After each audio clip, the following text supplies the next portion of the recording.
Friends, if you're looking for real old school laughs, you're in for a treat because we've got them right here. Flip City Magazine. Remember Mad Magazine? Then it went woke? Well, don't worry. Flip City has no chance of going woke. That's right. 4 times a year, you'll get an actual printed magazine full of jokes, stories, comics, and more, all about today's pop culture, entertainment, and woke politics. Flip City takes terrible entertainment trends we love to hate with hilarious parodies of Lord of the Rings, Stranger Things, The Walking Dead, Star Trek, Hunters, and more. Trust me when I say there is nothing else like Flip City on the market. So subscribe today. It will be delivered in print, or you can even get it digitally if you're one of those wacky Zoomers. Either way, follow our link and sign up today, and if you put in midnight, you get an extra 10% off. Check out Flip City Magazine today.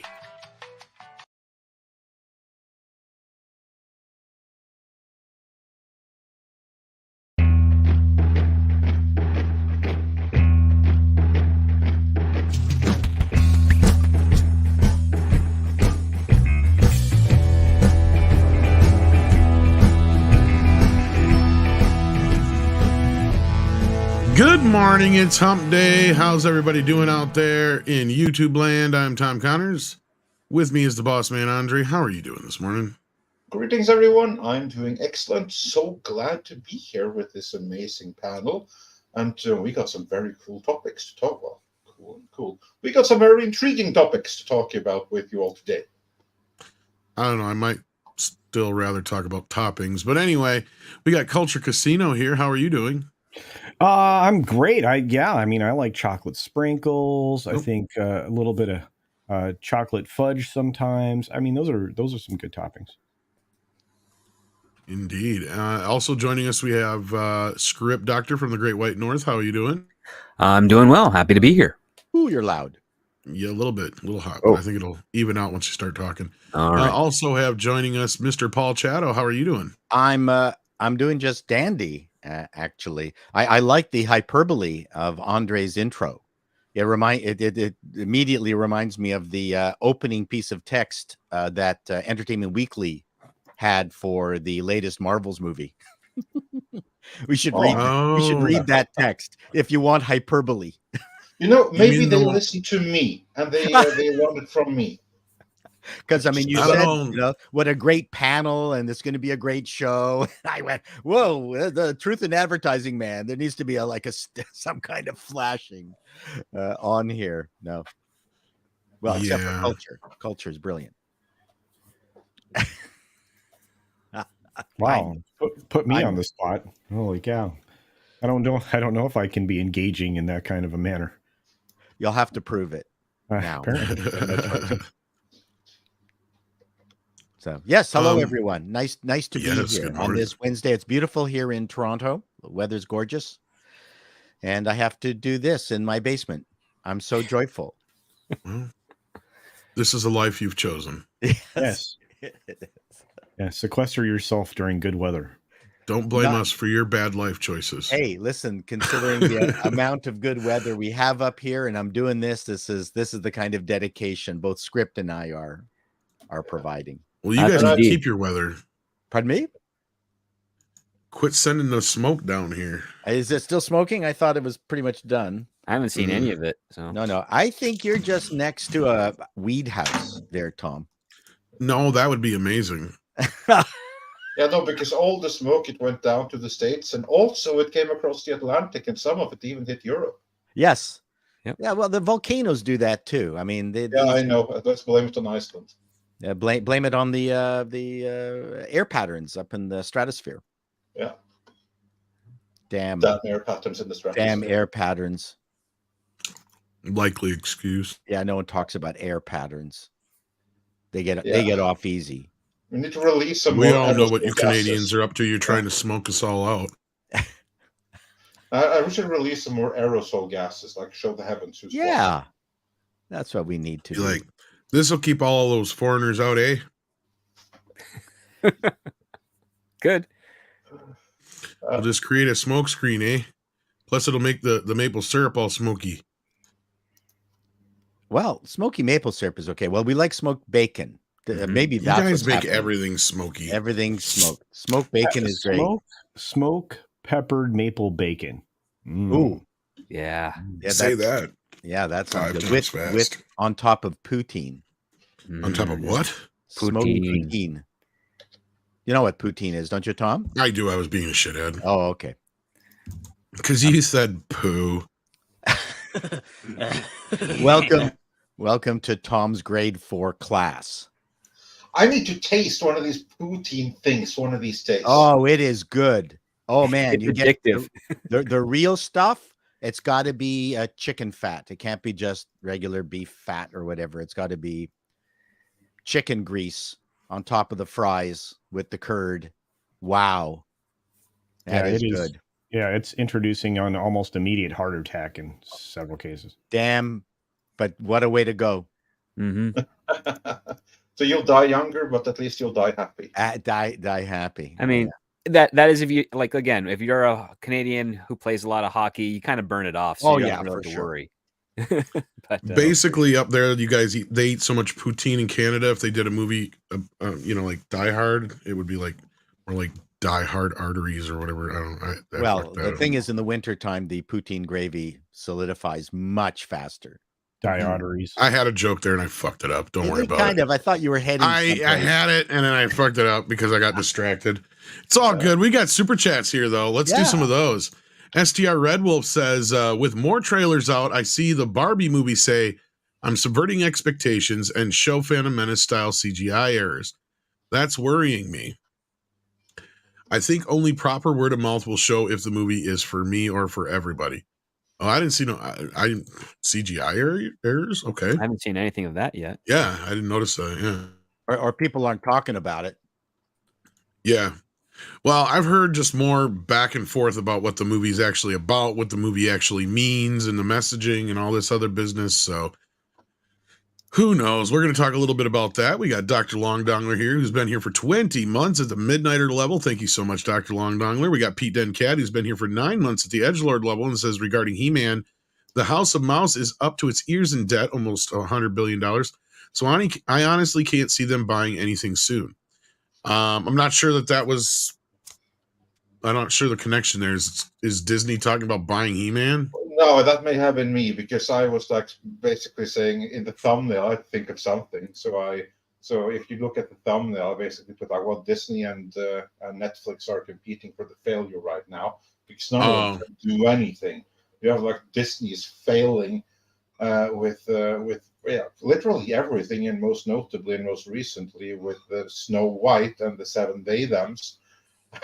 While Netflix once again messed up He-Man. So just a fail across the board, isn't it?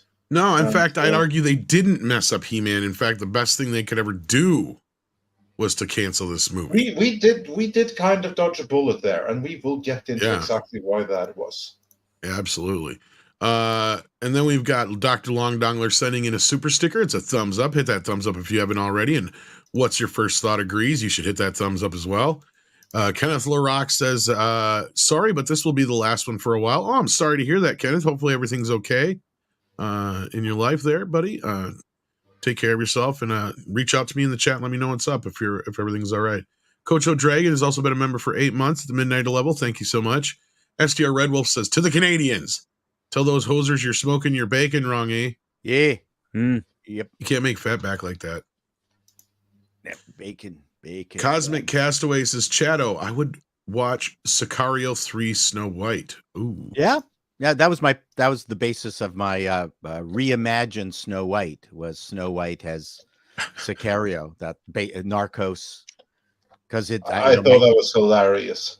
It's not her name. Snow White isn't her name. That's the stuff she's selling, man. That's at this point it gotta be, because that's what I said. It's like, what do they think? Her last name is White or something, and this is just it's what's his name, White from it's like Walter White. Or if you go into the comic books, there's a character named China White who is an enemy of Green Arrow.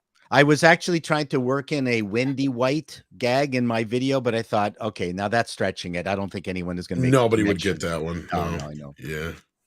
No, but yeah, that's Yeah, this whole thing is just strange. Yeah, I don't personally. I don't understand the opprobrium that's being directed towards this Snow White. Who cares? I think the two main points are this. Like I was just joking, and you used as a joke in your video. It's not like her last name is White or something, and her first name's Snow. Snow White is her name because her skin was as white as snow. Yeah, that's right. It's Mother's Grimm description. Exactly. So it's kind of going against the whole idea of who she is. The other side of it is the whole fuss and hubbub about, little people. And then all of a sudden people are seeing this shit and they're like, I've seen, better high school productions than this. Well, there's one argument I heard on my channel was, notwithstanding the fact there have been many different versions of this story because it's free for anyone to use. It's no copyright. People are just assuming that Disney should be doing a shot-for-shot remake. If they're going to do a live version, it should be a shot-for-shot of their 1937 version, which I don't understand the logic of that. They can do whatever the frick they want with this thing. I can see Disnerds wanting that, but I don't understand. Disnerds, that's a good. Like, here's my whole thing is, and this is why, I just don't understand this, because when they said, we're not going to have dwarves in the movie, we're going to have little creatures or little magic. We're going to have creatures, magical creatures. My first thought was they're just going to do 3D CGI animated versions of the original, Seven Dwarfs from, Sleepy, Dopey, Doc, all that stuff. Because it would make sense, because that's kind of what Disney is doing, right? Is repackaging and selling what made their versions unique. Well, what made their version of Snow White unique was the dwarves, right? They actually gave them names, gave them personalities, all that kind of business. Yeah, that was really their innovation from the Brothers Grimm version. What I'm saying. So, and that's the one thing I'm not seeing here. So it's like, so what about this is screaming Disney's Snow White other than the dress? Right? Like, I just don't get it. Well, that's a good point. At least with Pinocchio, as bad as it was, I didn't watch it, but the CGI Pinocchio looked exactly like the 1930s Pinocchio did, right? Like, so they at least got that part right, I guess. I mean, that's my point, is like, I don't understand why they're going to this extreme. I think they could find a happy medium in a way that I think Jungle Book was about the happiest medium they could find. It evoked the original, but yet it had a bunch of original stuff in it that wasn't in the other version that made it its own. Ever since then, they just haven't been able to find that balance, I think. I would also say Maleficent. Maleficent was really, really good, because it was like the inversion of the original story. So it was true to it, but it reframed it and was told it from a different angle. So I don't know about it being true to it, but in retrospect, was it woke? Yeah, hell yeah, it was. But at the time, I thought it was an inventive retelling.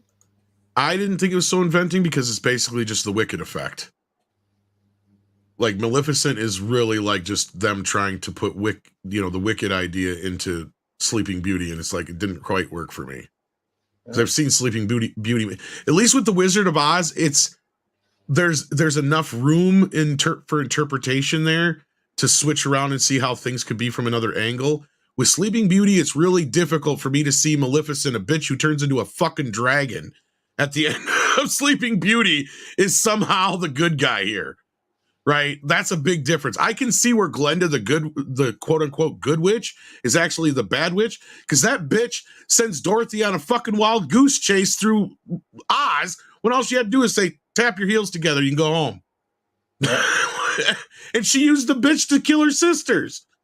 I don't disagree, but I think it was invented. So there is room for interpretation, but I get what you're saying too. But at the same time, I'm just like, nah, anyway, doesn't matter. David Glenn says, Paul, it's okay to say schmaltz. I know what you mean. You're muted, Paul, for some reason. There we go. Yes. Yeah, there's schmaltz is one of the many great Yiddish words out there that everyone should know, including schwitz. Schwitz is another fantastic Yiddish word. Okay, give us a brief Yiddish course. What does schmaltz and schmitz? Well, schmaltz and schmitz mean? Well, schmaltz is very onomatopoeia. I mean, you can guess it's old style. That's schmaltz. It's very schmaltzy. It's like, your grandmother would like it. It's got doilies all over it. It's very schmaltzy. Served Hamburger served on doilies. A schwitz is a sauna. It's like, it's hot out here. I'm having a schwitz. It's so hot. I'm schwitzing. It's wet. It's sweaty. It's wet. Yeah. Yes. It's I'm dripping with sweat. I'm schwitzing out here. Yeah. So no, it's not very kosher. It's totally kosher. Schwitzing. You kidding? Yeah. Salty. Captain Phantom Nerd is here, and he's the reason I've got to go see the Barbie movie tomorrow. And culture as well. But you're going to the Dream House. No, you're going all out. I'm going to the Barbie Beach Bash. Oh, the Beach Bash. That's it. I'll see if I can't see Barbie tomorrow myself. Oh, boy. Let me tell you. I know we'll talk about it, but it doesn't sound good. I'm afraid to go see it. I was interested, and now I'm not. Yeah. It's always good when people have that sensation leading up to opening weekend, isn't it? Yeah, I mean, they really had me with the first couple of trailers. I know, me too. And then, hold on. And then, bless you. And then, thank you. And then the truth comes out. Well, do we really know the truth yet? That's the only thing. I mean, I'm not saying it's not looking dire, but I mean, could there be something going on here where people are trying to read more into this thing than there really is? And again, we got to remember, we're talking about the frickin' Barbie movie here. Like, that's the other thing, is people could be interpreting this in ways, because as we've said, Barbie has always like been a feminist icon. Her whole point is you could be what you want to be. I have a hard time believing at the end of this movie, because that's the thing people are really going around in their big thing, is they think that Ken is the villain in the movie. Oh, well, men are villain in the movie. Men are villain in the movie, and then there's other people saying that Ken will end up ultimately being the villain in the movie, and that's what's going to ruin it all. But I don't see how that can be. I can't see Mattel abiding by them making Ken the bad guy. At the end of this movie, it has to be a way where it'll be like, obviously Ken and Barbie get back together in some way. Like, you know what I mean? Like, they're Ken and Barbie. They have to be together. Well, my understanding is that whatever feminism could be read into the original Barbie, they have basically said that was all bad feminism and wrong. That's the one concern I have based on the reviews I have seen. That whatever good you thought Barbie was actually doing by showing astronaut Barbie, accountant Barbie, child smuggler Barbie, just so you know that she was involved in many things that men can do also, that they're saying that was false feminism and was a whole lot of bullshit, which, you know, this is my worry. That's my worry. I think that's an unfair thing to do to Barbie. But again, I didn't make the movie and I didn't see it, and I'm just going by the bunch of reviews I've already seen. So it will be very interesting to see. And we'll see what the box office is, right? That's in the end, as a former executive, ultimately that's all I care about. I don't care if the movie is shit or well, and this movie is actually shaping up to be possibly one of the biggest movies of the year. Oh. Yeah. It is actually pacing with Avatar as far as ticket sales, wow. I guess, at this point. Mostly women. And that's just it. Women will drag their boyfriends. Yep. I mean, I'm not saying if there is certain things in this movie, but like, are there people misinterpreting what a movie made for a woman, actual woman, as just, are they misinterpreting it as woke? No. Well, I'm thinking that no men should be allowed. I love that you're so sure, culture. No men should be allowed to review this movie. Well, I am. I'm dressing the part too. I'm gonna wear a pink shirt to this thing. I'm gonna wear pink shirt, white shorts to this thing. I might even find a visor, rock a visor, Ken style. We'll see. Hey, I like it. But I don't know. All I see is a lot of guys who really want this movie to be woke. That's what I see, to be honest with you. But that's just me. What about people who've already seen it that are saying it's as if it's all these things and they are the dumbest shits in the world, and Mattel lied. But Yeah. also, I don't think it's unfair to say that many women are going to look at this movie completely differently from men. And that's what I'm trying to say. They're going to pick up on cues that are important to them. Bless their hearts. I mean, this looks to me like the female version of Crocodile Dundee. Where we shall see. That's the beauty. We will know. We will in 24 hours. We will. And know. I also see a bunch of people like, "Oh, you didn't read the reviews. Why are we all of a sudden listening to reviews? We have not trusted any reviews for the last 5 years. All of a sudden, we're trusting reviews now." Well, I mean, there's one movie I do not trust reviews. No, I'm just this one. This one I want to see for myself, and I want to be able to myself pick up on the subtext, see what is there. Maybe some things go over my head, but I want to be able to see and assess. Is this a movie that my daughter that I will be happy for my daughter to see? I will see it from that point of view. You know what? I'm going to get my daughter to review it. Yeah, or is this some Hollywood mad woman? Because this is my issue with Greta Gerwig. Greta Gerwig, as Script Doctor has pointed out, comes from Hollywood. She's raised in Hollywood. This does not mean that she's a bad filmmaker. Many great filmmakers comes from Hollywood, but it does mean that she is a woman who is raised in a cult. She is raised in the equivalent of North Korea. She is raised in a bubble. She knows nothing of the real world. She has no life experience outside of her bubble. Everything she tries to send some kind of a message. She's not fit to educate anyone on anything. That's an interesting point. She's a talented filmmaker, though. Yeah, I'm not disputing this. I'm not disputing that she's a talented filmmaker, but I am questioning that she has the life experience necessary to impart any kind of life knowledge or anything like this to anyone. I especially do not trust her with imparting any kind of message into something that children will be watching, specifically because she grew up in Hollywood. If she came from there and she had lived abroad, if she's traveled the world, she has maybe done something to change her point of view, that would be a completely different matter. But I do not trust the life experience of a young director grown up in Hollywood. You might as well have grown up in North Korea. That's a really good observation. I like the idea of Hollywood being North Korea. That's great. And I'm not trying to be a dick about her. I'm just saying, like, I know this much. I am not the person this movie was made for. Right. Most of the people I see bitching are not the people that this movie was made for. Exactly. Right? But the people this movie was made for, I am in a group with, and they have been waiting for this. They've been talking about this. Mags is one of them. They're getting their nails done. They've got shirts and everything. They're ready for this movie. They are ready to go out and have a great fucking time, because I think they will love it. This is they feel like there's actually been a movie made for them for the first time in God knows how long.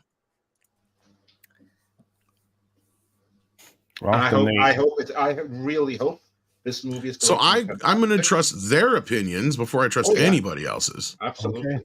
And one of the things that you learn when you're writing and performing, and we can deconstruct whether it's a feminist this or whatever, the normies out there glom onto the premise of something, and then you just have to, in the simplest ways, paint that premise out onto the canvas.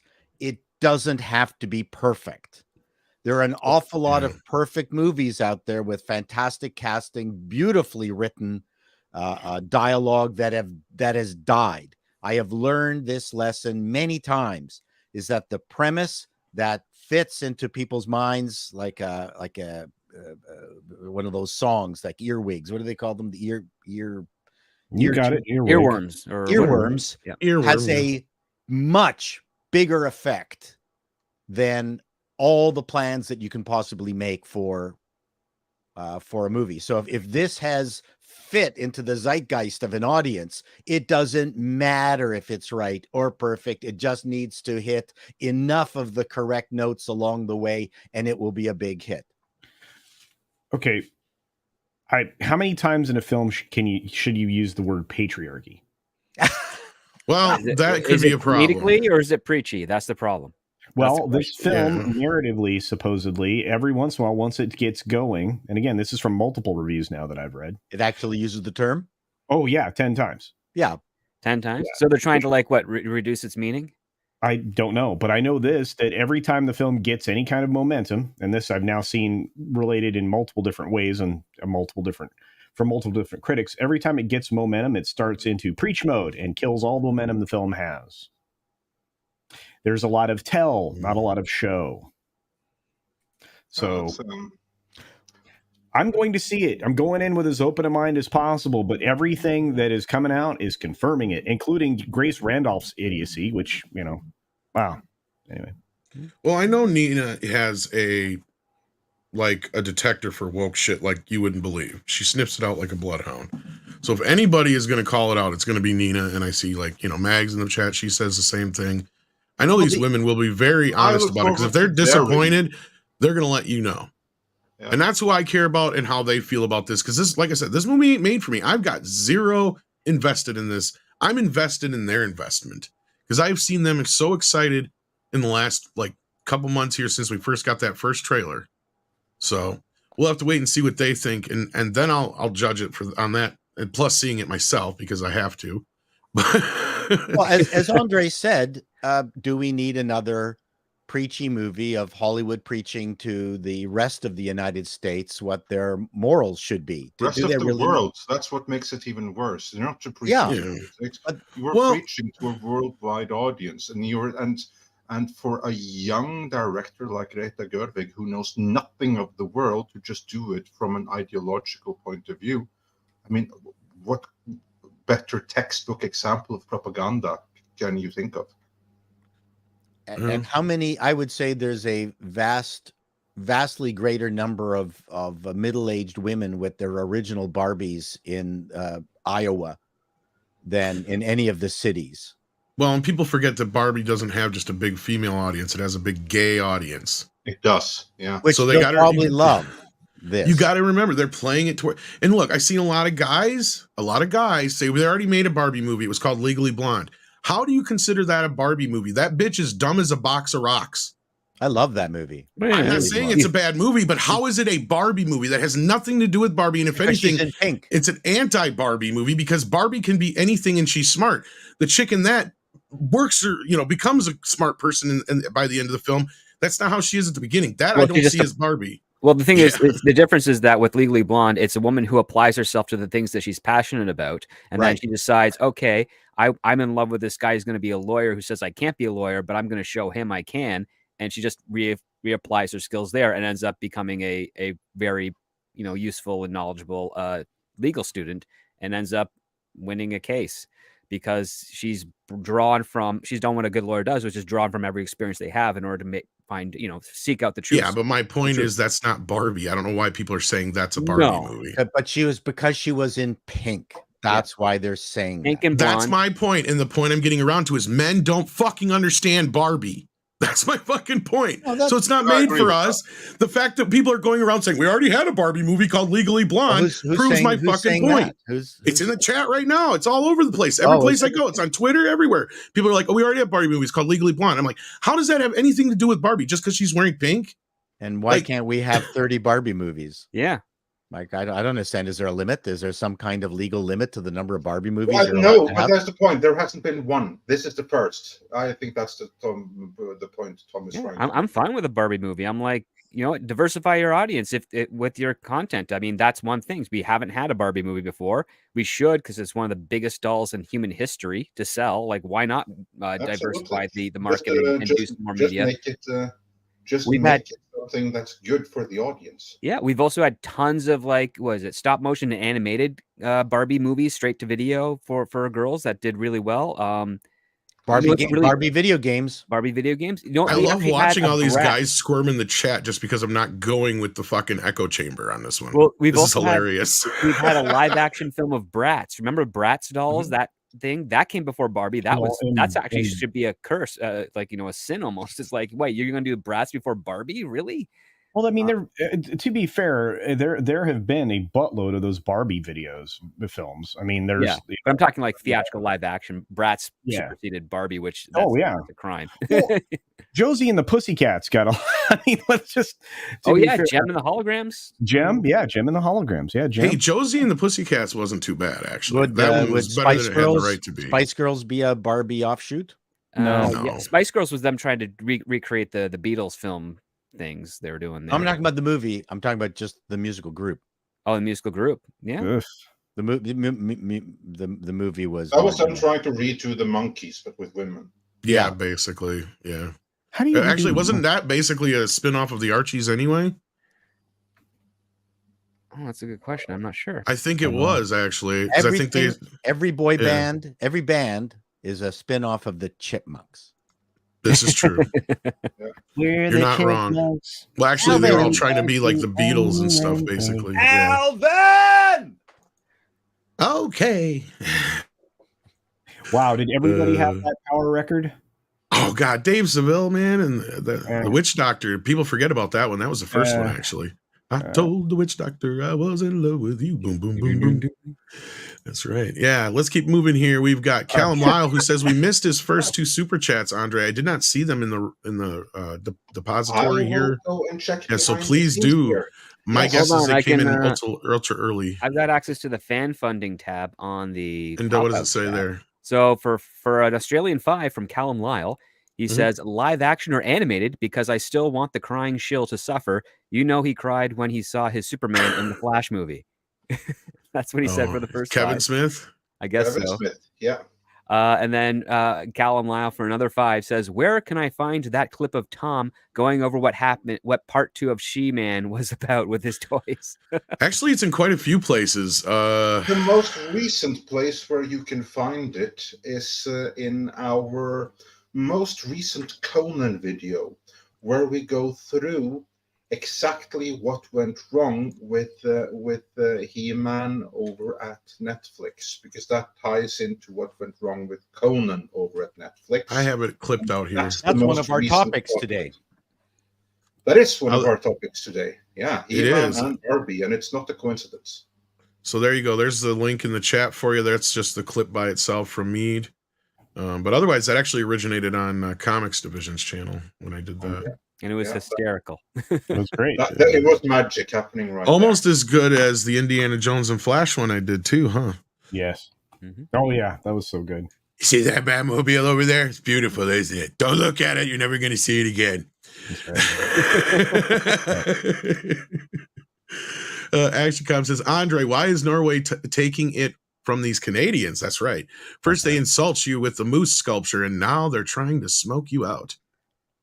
Norway likes their smoke kippers. I was going to say, Norway is going to blow that smoke back and be like, ha ha ha ha. We're just being generous because they can never ever match our T1000 moose. Or to smoke their fish. Is that what you're going to say? T1000 moose. I like that. Yes, but we have narwhals. Yeah. I wouldn't mess with one of those. Whales. So that's nothing. I have nothing. We got Free Willy from Willy. We got the real one. We killed him. So I'm convinced that narwhals were just unicorns that didn't make it onto Noah's Ark and had to adapt. Probably. Yeah. Okay. Hey, it makes sense if you think about it. Yep. Sure. King Zing Sting sends in $13.99. Speaking of Canadians, says, when will Disney learn they can't change the culture if nobody watches their shit? Also, how much do you think Spirit Halloween charged the Snow White production for costume rentals? Oh man, yeah, that's pretty bad. Because for those who saw the Flashcast on Saturday night before it got taken down for nudity, we were going through costumes that you could get even on like Amazon, and they were better than what was in this movie. I'm fairly certain that those were not costumes. They just grabbed a bunch of hired some people off of Portland. Well, I guess that Axel in the movie. Disney just needs to hire Axel Braun already. When his costumes are more. Who's Axel Braun? Oh boy, now we got to teach who Axel Braun Braun is.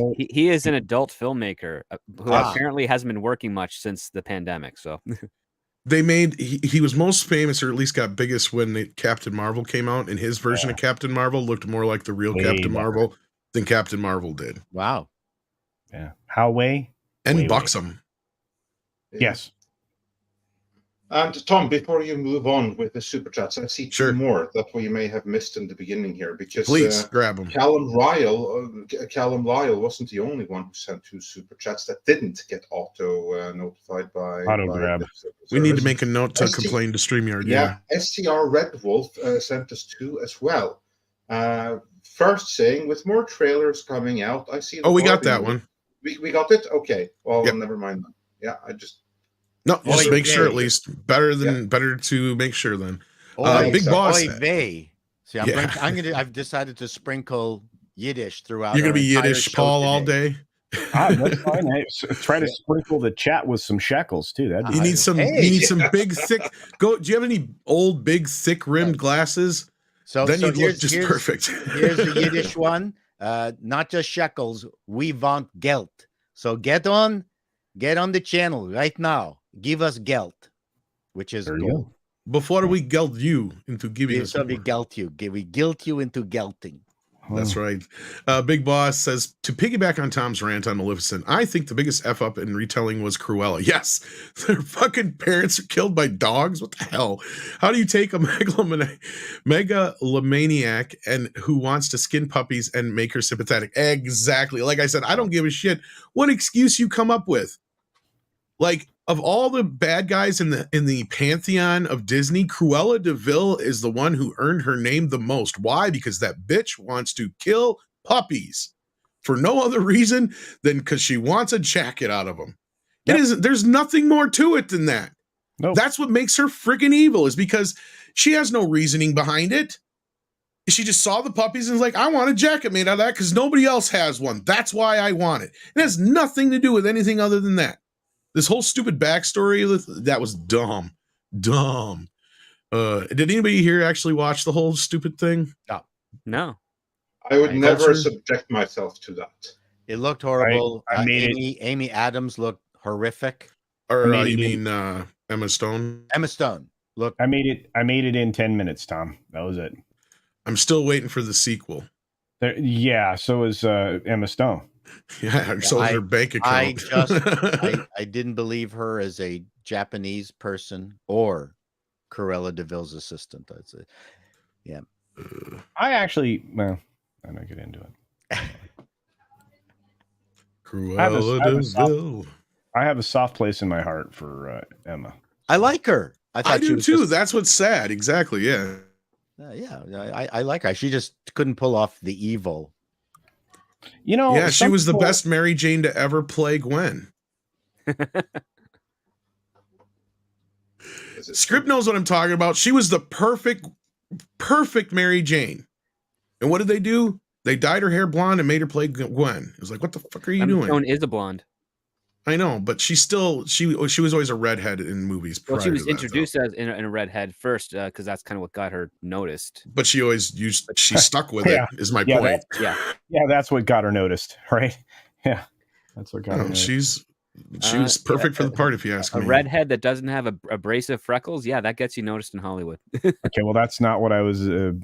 She wasn't Gwen, was my whole point. But SpartanBot 1001 says Yellow Flash just put out a video on the reviews. One of them said the first 20 minutes is okay, then it turns into anti-patriarchy movie.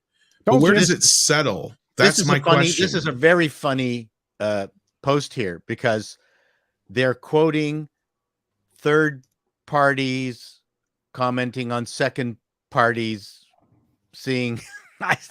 Yeah, It's and I get it. hearsay here. And we do this all the time, so I'm not going to Here's- knock that.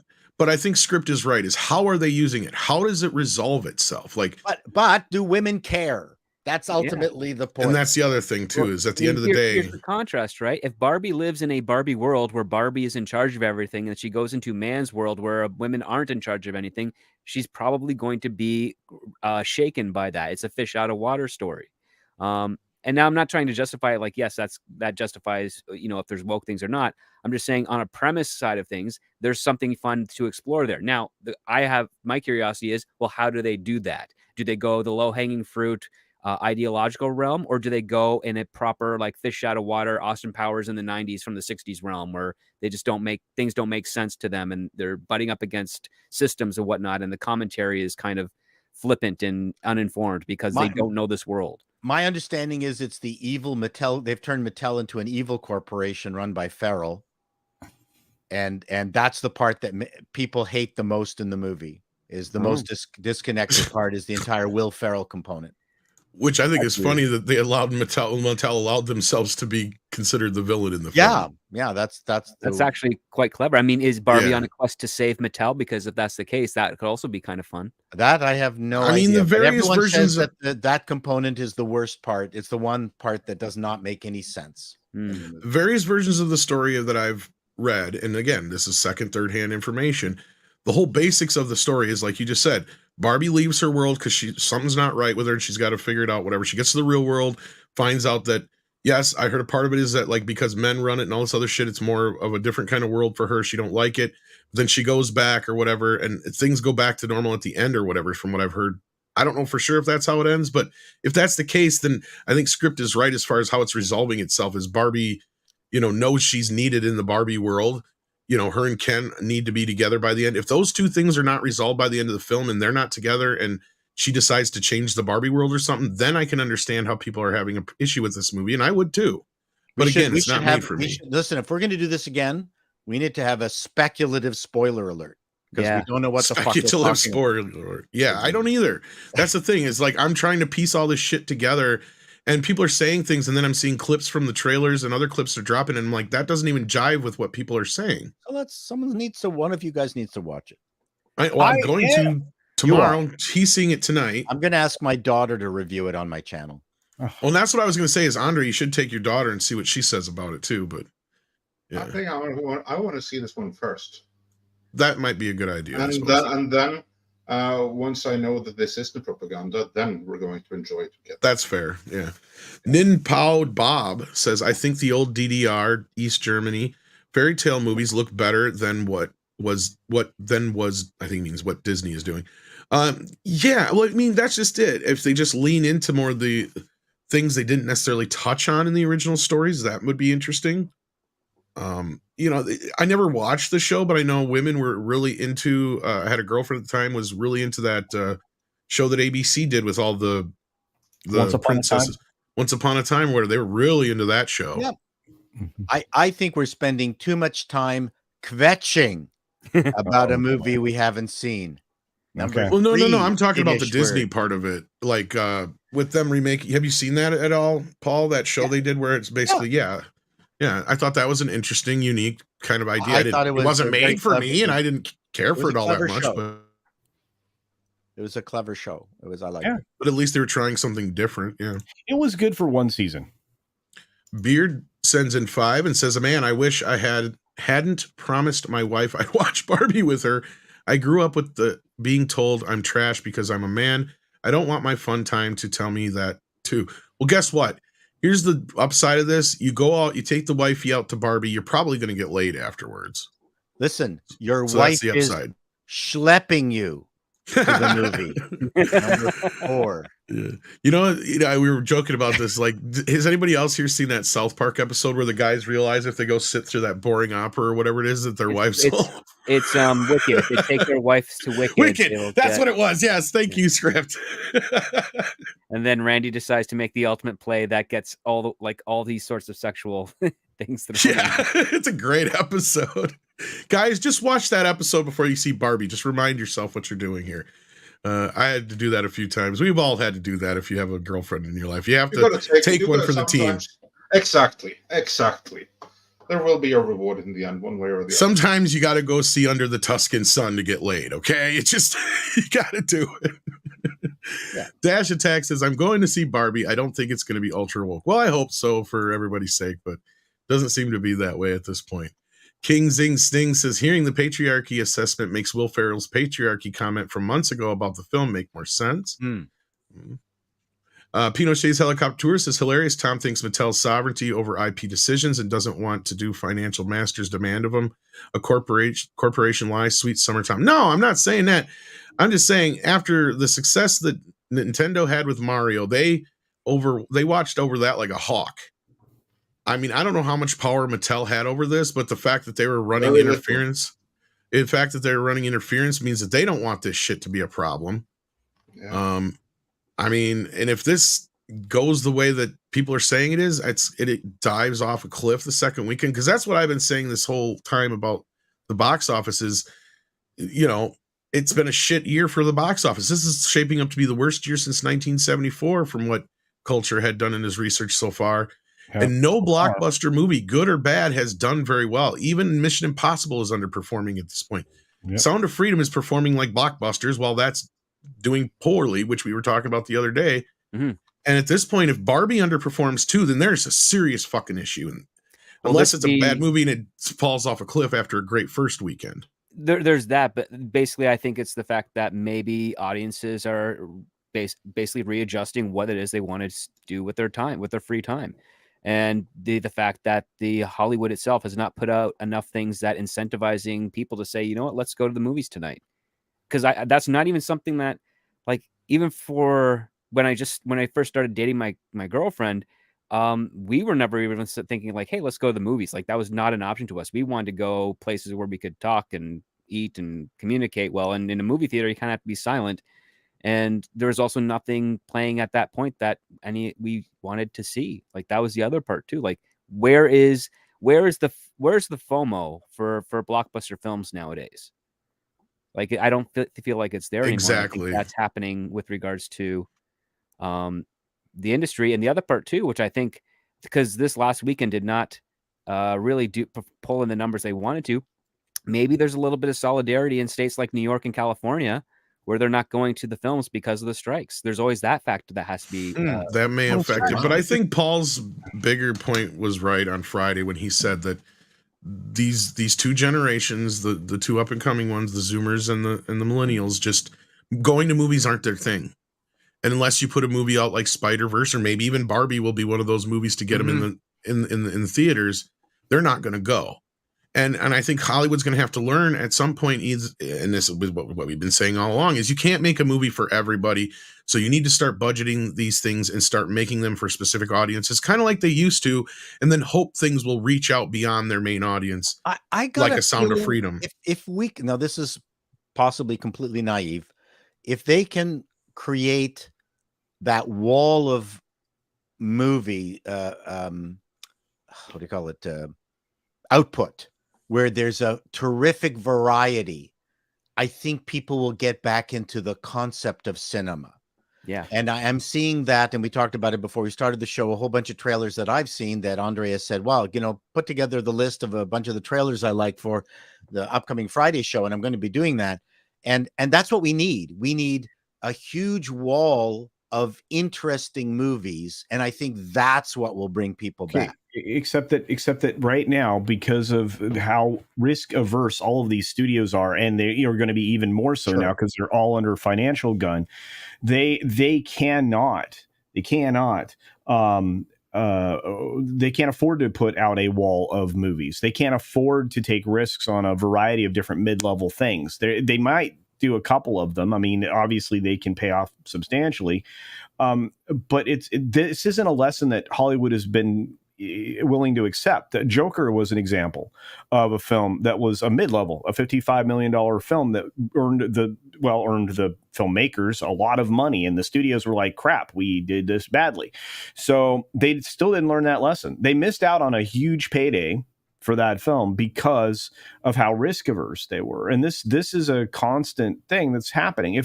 If they were to do as you suggest, which I agree is 100% a great idea, Paul, if they were to do that, they'd be in great shape. But that's not that's not the Hollywood we're dealing with right now. The Hollywood we're dealing with is sitting on the sideline watching independents do better while they're watching the success of. That's what my point is. And this is my question to you and everybody here is, I've actually got a feeling that notwithstanding the stupid writer's strike and the SAG strike, this is the opportunity for independent filmmakers to break the stranglehold of Hollywood. Maybe. I It might be. got the feeling that I'm going to go when I go through the films that I've been checking out. I'm going to take a look at who it is that's distributing it or where it came from. I mean, it could have a Warner Brothers tag on it, but they could be just the distributors, not the people who created it. So I've got a feeling this is an opportunity as Hollywood falls apart for independent producers to come up through the middle and create, because in the end it's the distributor. And if the distributor is going, wait a second, the movies that we're really making money from are from all these independents, then screw Hollywood. Yeah. Well, that's basically what the cycle that Hollywood has gone through for generations, but has been artificially kind of blocked over the last, 15 or so years. Where have all the independents come out of in this line? Where are all the movie stars that are usually built, if not from television, but from independent films that break out and command an audience? The infrastructure, the major studios have almost completely forgotten that that's what they kind of do. They want to promote those stars because then it allows them to do the experimental films, the risk films, the arts films. Was the Alan Arkin film with that was Miss Sunshine something or other? Was that an independent Miss Sunshine? film? That was an independent Miss film. Sunshine. Yep. See, It was picked up by Fox Searchlight, I believe. Yeah. Yeah, I mean, there's a fantastic example of a terrific independent film that actually Haley, what's her name, became a star out of it, right? Yes, that along with the fact that she was also, I think, in Kick-Ass as Hit Girl, and that kind of blew her up a little bit too. Right. Well, and that was a time period, and that's the other thing that's kind of funky about Sound of Freedom is that the fact that movie was made 5 years ago is kind of like proof of that. This is what the studios have now been doing for roughly about 5 years. That is ignoring these smaller budget mid-level movies that used to be sold on the movie star and the premise, and completely moved over to the other type of blockbuster type filmmaking. And Culture's right. If they were going to learn the lesson of, we need to do mid-budget things, the time for them to learn that was going to be Joker, right? Because as I always say, is in Hollywood, they'll never do anything cheaper. They'll just find a way to make you pay for it. That's they never will. They once you've hit the point where they're like, no, we're used to this now. You can't take it away from us. Right. They're not going to do that. There's only certain filmmakers who are going to get out there and be guerrilla filmmakers like Gareth Edwards did with this upcoming Guardian movie. And I know whether you like the looks of it or not, point is he did it for under $100 million, and it looks 10 times better than any other Marvel movie out there right now. And that's another thing that Hollywood used to be able to do is these, really interesting kind of, they could be big. They might not be big. We took a little bit of a chance on it, but we didn't take a huge chance on it, right? Well, that's because they had creative executives who love the movie. Yeah. But any movie that comes out, we are going to be speaking tachlis. That's your Yiddish word for the last 5 minutes, yes. That means we're not sugarcoating our point of view. Say it again. I actually understood it. Yeah, tachlis. Yeah, you're going to say it tachlis. It would be in modern day Norwegian, actually. So basically, you'd say it without tact. You'd say it without grace and without rapidity. Oh, I see. Tact is the core word. Yeah, gotcha. We're not sugarcoating it. So there's Yiddish number 5. That's the fun thing with when you say Yiddish, like a good third of it I'll understand by way of German. But it's German. Yes, it is. Yeah. German derivation. Great word. Let's see here. Let's get back into some more super chats because we've kind of talked about the Barbie reviews already. So we're gonna break into He-Man here as soon as we get a super chat on that. But we've got let's see here. We were Wartooth88 who asks, do you think Oppenheimer will bomb in Japan? Oh, too soon, sir. Too soon. Oh my God. Maybe he'll bomb twice. Who knows? Yeah, I think it's a prequel to Godzilla is what we're going to find out. I think what you're saying is Oppenheimer going to plots in Japan. Plots, is that how you say bomb in Yiddish? It means explode. It's going to blots all over. Okay. It's going to plots in Japan. See, you could have put in the Yiddish. Yeah. Magitech Mag says, if Barbie is bad, I'll call it out. Believe me, I'll bring the hellfire if it's disappointing. You've disappointed me, Frodo. Corleone levels of disappointment. And hell hath no fury like a woman scorned. And that, hell yeah. That extends to fanism. Let's put it that way. Well, they're going to get the women from the cities, but it's just too bad. They're going to be missing, all the women in the Midwest. And and all just The ones that actually buy their shit. correct. See, this is the problem, right? Mattel allowed themselves to be the bad guy in their own movie, right? Via Will Ferrell. Man, I can't wait to do this review tonight. Anyway, so I look forward to it. yeah, so you have that on one side of the equation, and then you have the fact that if you Bud Light Mattel, which is the point of the video I made a week ago, right? Mm-hmm. If you Bud Light Mattel at this point, it's a $5 billion a year earner. So if they and of that, 1/3 of that $5 billion is Barbie brand. So Right. if you knock out 20 to 25% of sales of that $5.1 billion through Mattel, that's $400 million you're going to lose if you futz it up. You're gonna and that's a lot of friggin' money. And as you said in your video, look at the opportunity to make a ton of money if you just do this right. Yes. Yeah. You watched the video. Yeah. No. I did. Yeah. But that's true. I mean, the money's endless if you do this right, because it creates a situation where you make another one of these, and you make another one of these, and you're in that flow that Nintendo found itself in with Super Mario Brothers. They're building an entire universe around Nintendo. What a missed opportunity this will be. So we'll see what happens. G-Man says, Tom is getting suspiciously deep on Barbie lore. No, I don't know. There is no real Barbie lore set.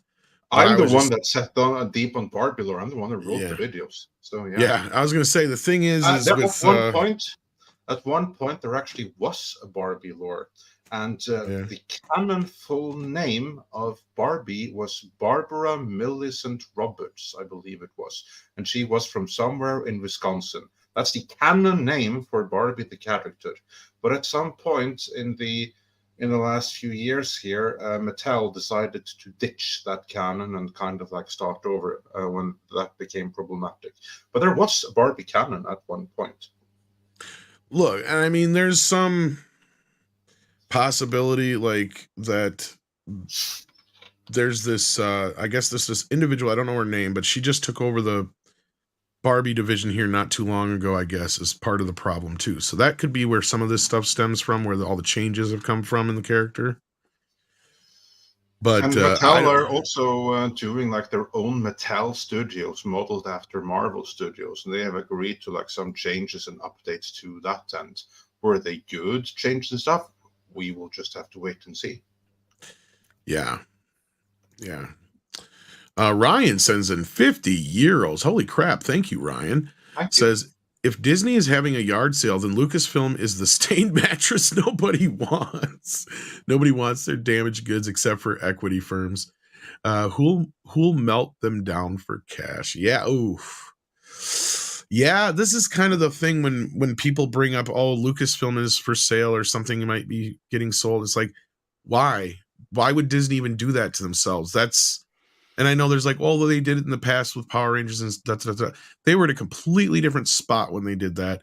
Power Rangers is also something they never really could figure out how to work Disney's with and all that other stuff. But Disney's integrated Star Wars into its company far more deeply that's just than ever did with Power Rangers. Like if this was, say, 2016 before Galaxy's Edge opened up, Disney probably could have gotten away with selling Star Wars and not have much of an issue, because there's no construction or anything of that solidifies the fact that they have to have a agreement with the new owners of the studio. It's too late now. It's forever going to be a part of Disney unless someone with a massive amount of money and a lot of time who's willing to burn it all just to separate those two entities decides to do so. And I don't think anyone out there will be willing to. Because I don't see Disney selling for any less than they paid. And the time to sell it would have been right after The Force Awakens. Yeah. That's the only time that they could have made a profit on it. Yeah, before they wrecked it. I mean, and now that we've had the budget finally revealed for how much that cost, I mean, yep. Wow. And that's the thing. Would they have been able to get another billion out of it even? That's the other argument. Yeah, I don't think so. Maybe because The Force Awakens would have bumped it up a little bit, but I still don't think they would have been able to walk away with a profit. Basically, the only profit they would have walked away with would have been whatever they made off of The Force Awakens at the end of the day. And that would have been it. But that would have been the only time, because after that, it all went downhill from there. Call sign Elcard says, when Jeremy Johns has to say a movie is not meant for men, then it's a problem. Yeah. Well, and that's where I'm trying to keep just a kind of I'll wait and see Do you what have the to women have a think thing kind that of says thing. Predator is not made for women? That's a silly argument. Yeah, you can put it the other way. Like, for instance, yeah, you can say that Rambo and Predator and the Terminator and stuff, these are made for men. But at the same time, that doesn't mean they're inaccessible for a woman. Rambo may be made for me, but when I took my significant other to see Rambo Last Blood, we both had a really good time with it. She would Well, never I see hope. it good, but when she was there with me, it was fine. And that's the thing I'm saying too, as far as Barbie goes, with the trailers, the way they're selling this movie, they're doing just that. They're making a movie for the women that men can enjoy too, if it is the movie they're presenting in the trailers. But we'll find out soon enough from Culture when he gets back from the Barbie dream house. Magitech Mag says Barbie has had movies, they're animated and made for children, not for us adults that have grown up. Yes, that's another thing. That is true. Carlos Estrada says, is there a Canadian bear named Winnie the Poutine? I like cheese curds and I like potatoes that would be and good gravy. cross promotion. Disney would come after the truck that would have it, though. I'm a little black rain cloud. Actually, Disney lost the lawsuit over that For someone used Winnie the Pooh in something. A horror film. Well, he's public domain now, yeah. Public domain. I thought that was fantastic. You just can't use their version of it, that's all. Right. Which is fine. Oh, bother, you can't have him sounding like this. Man, they did a good job of those Winnie the Poohs back when Disney really knew what they were doing. Oh, those were some of that was some of the only hits they had in that era. Every episode was magic of that. It was great. Well, I was talking about the movies, but yeah. Those two. The movies were also magic, but like even the series. And what was amazing about Winnie the Pooh is that you could see yourself in the different characters, whether you were Eeyore or Piglet. They were very clear. You know, this is shy. And each one had a winning cycle. Even though they had severe LDs. Except for Rabbit, he ended up killing everybody in a mass suicide kill. There's that. Yeah, he just had enough of pooch shit, and I mean, it was brilliantly constructed that way. You could see yourself. You'd go, "Oh, I'm an Eeyore. I'm a Piglet. I'm a Winnie the Pooh," and then you cheered for that character. Well, yeah, most kids usually associate with Roo or Piglet when they're younger, and then as you get older, you kind of understand Pooh or Tigger a little bit more if you've got a cocaine habit, that is. And if Piglet ever gets a sunburn, Winnie the Pooh has to question how much of a friend he is to his little buddy. I'm sorry, Piglet, but I must eat your face. Bacon is good. That's right, bacon and honey. Dipping it in honey. Smoked Piglet from Canada. Smoked Piglet from Canada. I wonder nice if job. Good job there. Oh yes, Winnie the Pooh is a good one. Yes. That is a good job. I do a little bit more classic than I do. I can do a lot of. Jim Cummings took over the voice of Winnie the Pooh from the original actor, and a lot of the Jim Cummings voices I can do. Yeah, he does Darkwing Duck and stuff like that too. Yeah, but yeah, thank you so much, Carlos. And then we've got Black Az. He just sends $1. Thank you, Black Az. We appreciate that. Maurice LaMarche does great. Speaking of Canadians, Maurice LaMarche is awesome. Yeah, just great voices. And of course, for those who don't know who he is, he did the voice of Egon, of course, in the Real Ghostbusters and Pinky on the Brain. Yes. And 9 times out of 10, if they have to do something that has Orson Welles' voice, they bring him in. He's such a nice guy. I love him to death. He also does a very uncanny Peter Falk. Really? Yep. I can see that. What a weird accent. What a weird voice to pick up on Peter Falk. What was that movie that Mark Hamill made years and years ago where it had nothing but voice actors in the cast? Was it Comic Book the movie or something like that? Aside from Bruce Campbell that was in there, I think maybe it would have been Comic Book movie. I think that's a great to find out, because the best thing about it isn't the movie itself, but there's like a panel afterwards, and it's like this just panel of like the greatest voice actors ever, all in this panel. Like you got what's his face who does SpongeBob, Jim Cummings, all these guys that were in the movie. Strong, another Canadian. She was in it too, I believe. Yeah, I love Falk. Thank you very much, ma'am. one more thing. I can't remember the name the of In-Laws with him and Alan Arkin. Oh, God, fantastic! That's The a movie original more one, people yeah. need to go back and watch. The remake with Albert Brooks and Douglas was okay, but the Peter Falk one with Alan Arkin was just Better. absolutely Fantastic. chef's kiss. Yeah. that's, Dark King says regarding Disney's financials, you don't need a weatherman to know which way the wind is blowing. Was Iger part of the Weather Underground? Whoa, Yes, he 2 was. jokes in one. Look at this. Yes, he was. Woo, Dark Dark King. King. Let you Bringing it. auditioning for Carson or something. Come in here and write some jokes for me and Paul. Yep. Brandon, the anime guy, says because script don't work for free. He can't. He's on strike. So That's correct.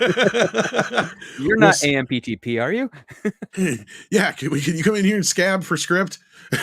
Yeah, and script stuff that he's talking about here would be much better if he wasn't on strike, but we're just getting the shitty. He just can't rewrite what you write. Yeah, Us. That's the only where thing. we're getting the shitty script doctor today. Brandon, the anime guy, says, as a father of 3 now teen daughters, I'm so sorry, Brandon. Oh my God, your life must be a living hell. They loved, enjoyed all the Barbie animated directive. You must have seen them at nausea growing up. Oh God, man. Video movies and TV series at Netflix over the years. I trust Mags 100%. Hope it is fun, even if it sucks. That's just it. I'm not trying to dump on this movie because it's not made for me. I don't give a shit. Like, this is the one time where Brie Larson should be out there going, it wasn't made for you. And I get it. There's a lot of guys who are very upset about this. And I don't understand why, but yet they're getting upset that I was passionate about it earlier. It's like, look, I hope it's good for the ladies, right? I really do, because I've watched them and I've seen them get excited. And I'm jealous, but I'm happy for them. Tom, because I've seen them getting excited like I wish I could get excited for Ninja Turtles or something like that. Watch it. I think you're schmoozing. Schmoozing? I am probably schmoozing, and that's a word I do know. Okay. I think that's 7. Go schmooze. I got 7 now. 7 now? We're not paying you by the number or by the word, just so you know. Accident Seller says, if Oppenheimer bombs, flopping. Oh, yeah. The headlines are going to write themselves at this point. Well, this is what I was talking about, because Oppenheimer is only looking at a $50 million opening. And I think, Script, you were part of this conversation too, and whatnot. I think we were talking about last night, where like, that being 3 hours long, we're looking at a situation where the top 5 could run something like Barbie, Sound of Freedom, Mission Impossible, and then Oppenheimer or something along those lines. And I'm hearing already Oppenheimer is a historical slog. It's Christopher Nolan. I believe that. Well, some people also did confirm some of the things I heard about it being a bit of taking some liberties with history as well. Yeah, I heard there was some naked. But Paulie saw it and enjoyed it. He was in the chat earlier, and he does recommend it. So he said it was great. So okay, they gave him a black wife, which was. Did they really? No. I can't. That's the problem, Chad. I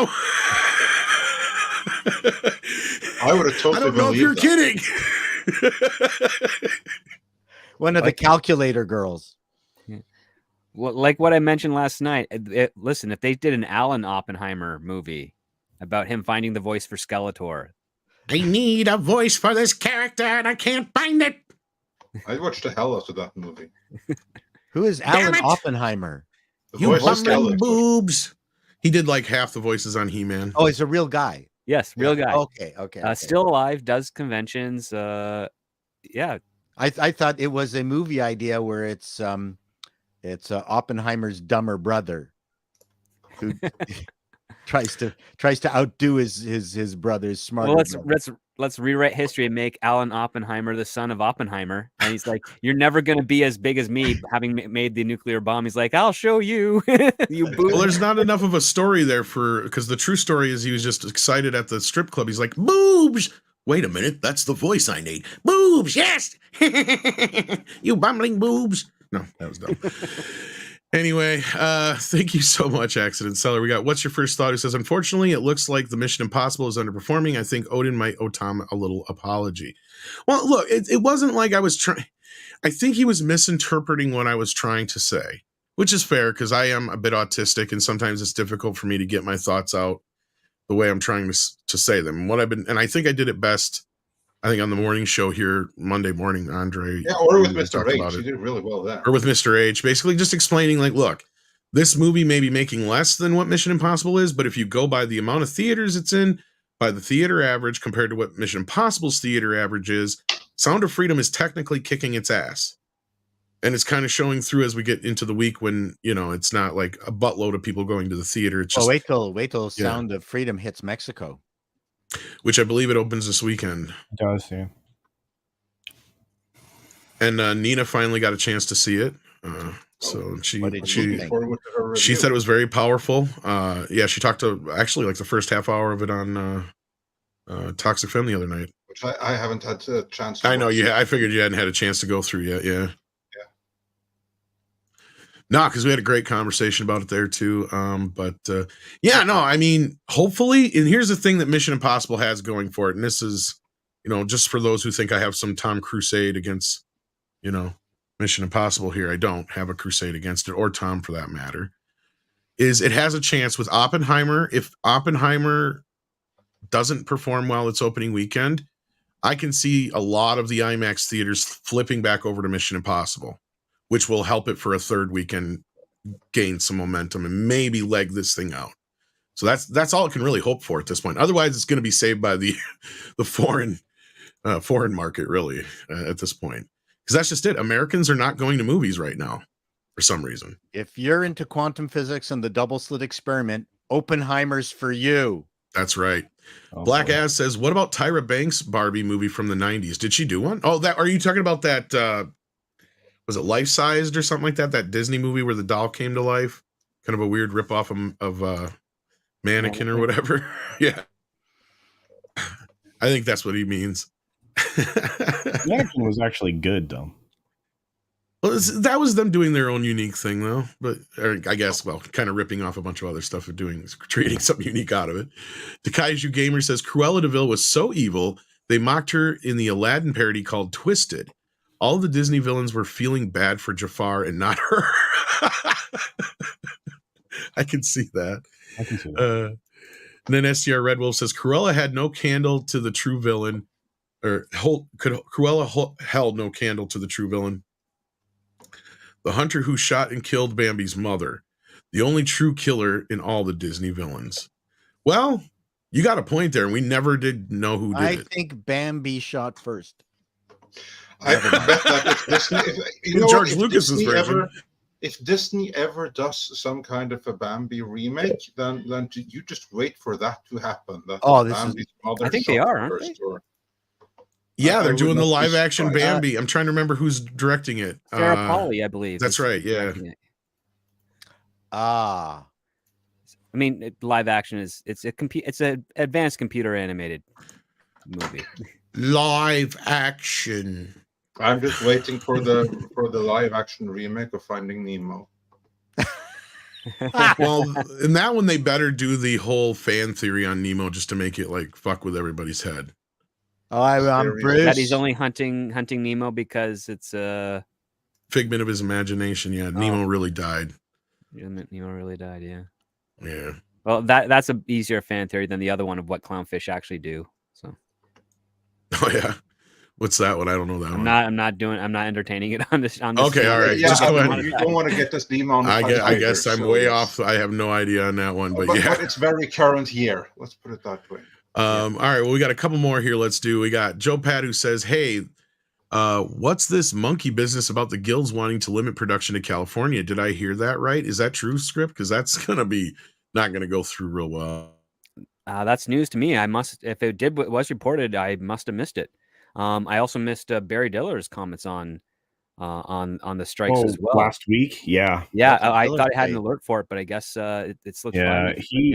His IAC company is very strangely structured, but his take on that was a little weird too. And look, if they try to do this to pull off limiting production to just California, they're doing that for political reasons, because the way you're tied to the tax credits in California, which are massive still for some reason, massive, but they burn up so quickly. That's the thing. Well, but I mean, they're at $1/3 of $1 trillion in yearly budget for a state. So anyway, regardless, they have a massive deficit from this current year. But anyway, if they try to do that, I think all the other states would rebel, and I think Hollywood would just say, you know what, we don't do business with the unions anymore. I believe every single strike that I can recall reading about always came up, that they wanted to restrict business to California. That I've heard this every single time. It never happens. Was it from the studio side, or was it the talent asking that? The unions.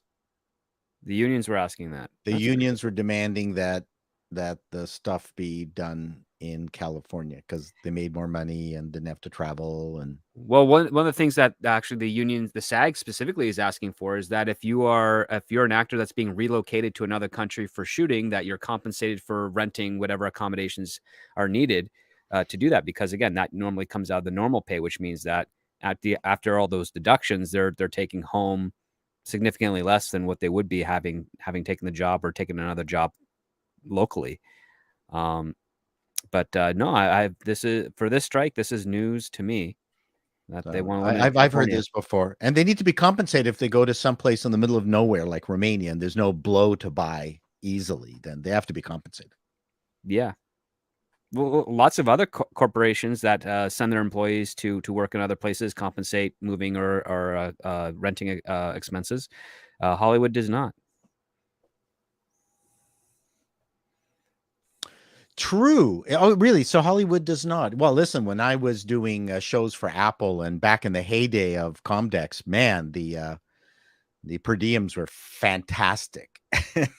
I love them. Yeah, I mean, the only thing that I actually had, because I was Canadian, and if they were going to send me, like if I was in LA at the time, and they say, okay, you're going to work on this project, and we're shooting in British Columbia, they gave me a bursary to go back. And basically free plane tickets and a bursary to go back that would be used for me to get an apartment, which I maintained for quite a while until 2018.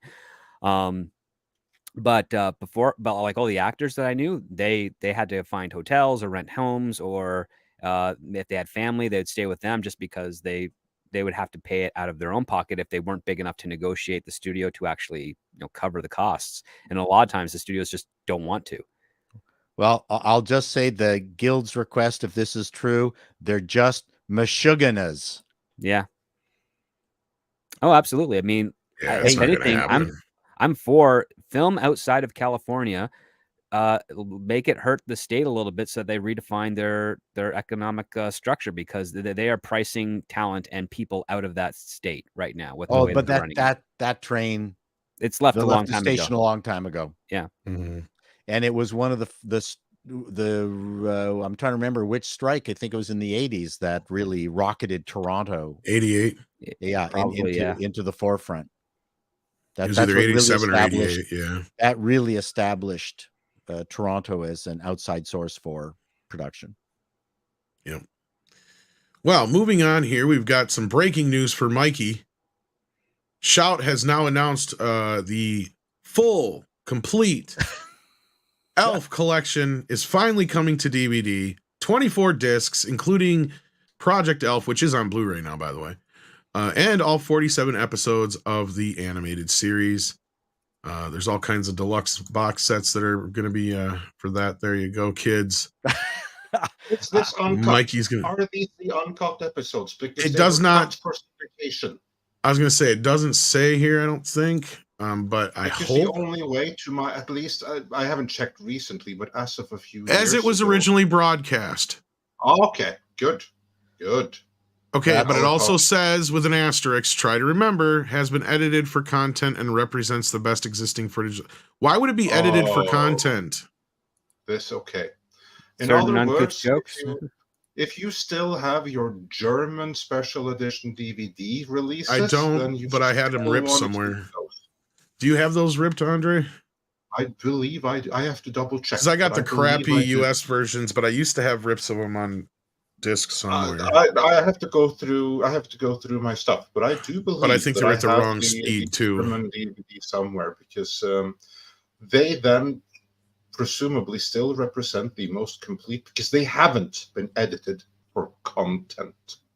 No, because they're the syndicated versions. Some of the episodes are missing like 1 or 2 minutes of the entire like bits and shit. Yeah, they are because Yeah. they were cut down to like 17 minutes or something like that. All 20 of them. or They're whatever, all yeah. missing.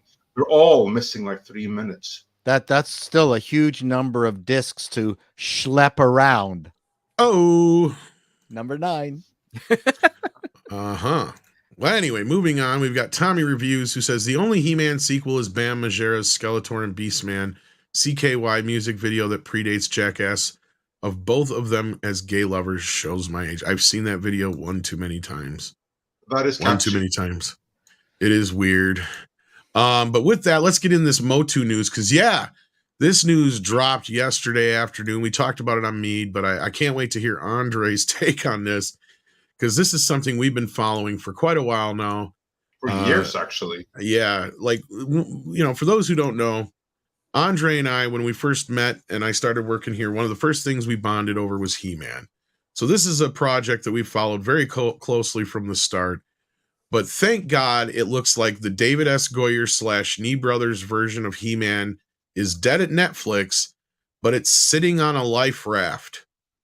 Andre, take us through this, please. Explain to me what's going on here. Yeah, well, basically, what is happening is that it's dead at Netflix, and Mattel are trying to sell it to another buyer. Now, there's a few things to keep in mind here. One is the timing that when this is dropping. Note that this is a Mattel property that is no longer happening at Netflix, and we'll learn of this. Of course, if you've been watching Midnight's Edge, we've been saying this for ages. This project is dead at Netflix, but now it's officially dead. And this happens just on the eve of Barbie's release. How many think that's coincidental that we learned of this right now? Oh, I don't think it's coincidence at all. I think I think Mattel pushed for it. Yeah. Yeah. Because by doing it right now, two things is achieved. The first is that the headline is kind of like drowned out by the box office success of Barbie, presumably. And secondly, they are able to let the industry know, hey, if you want to get in on He-Man, now's your chance.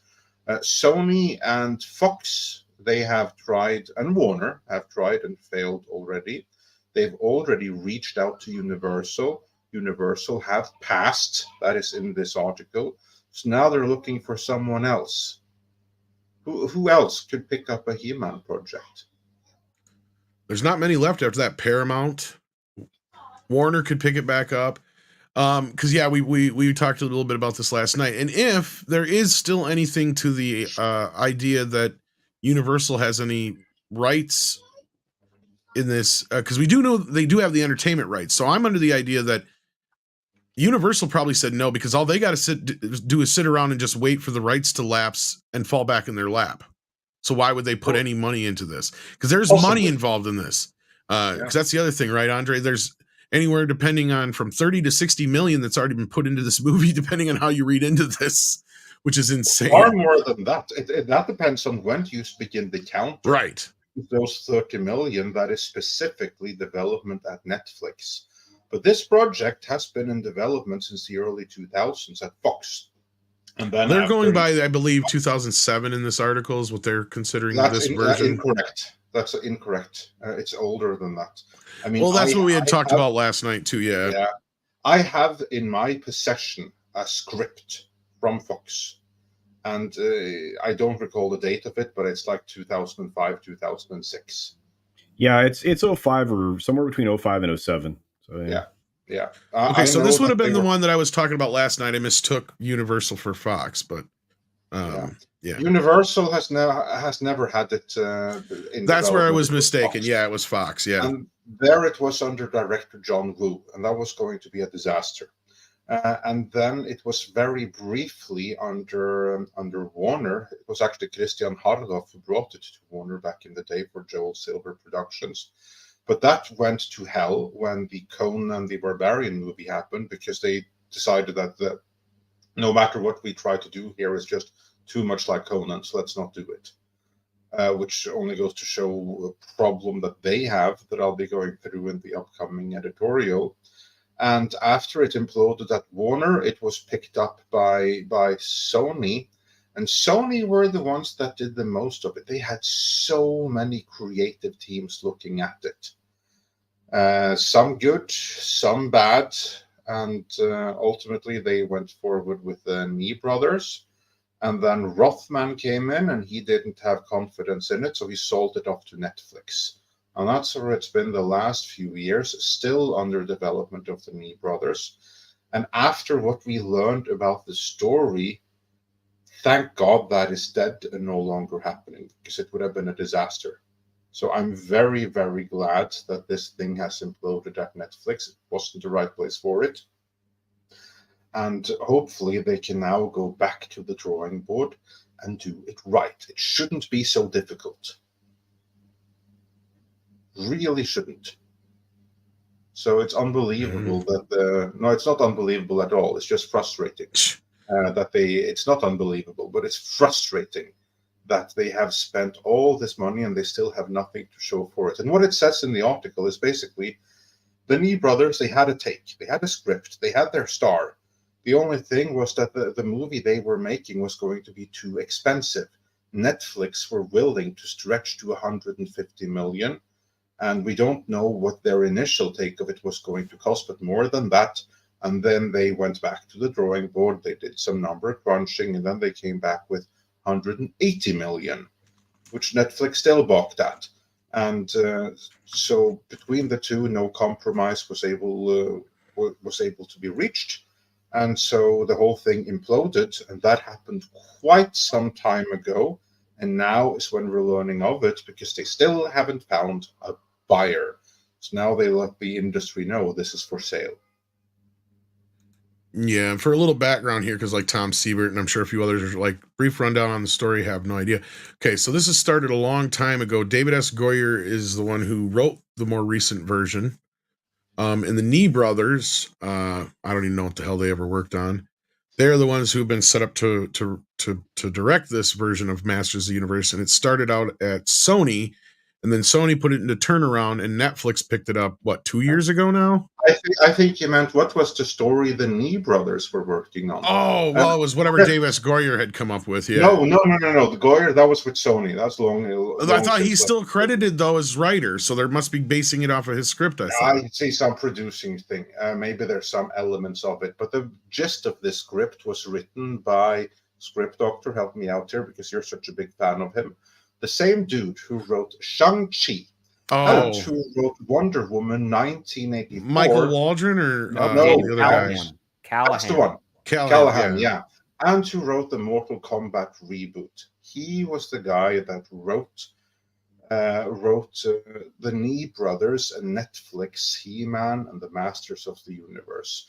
Now, we only know so much of the story, but what we can glean from that, because they released like this synopsis, that Prince Adam, he is a prince who is a prince of a far away land, and he's transported to this far away land where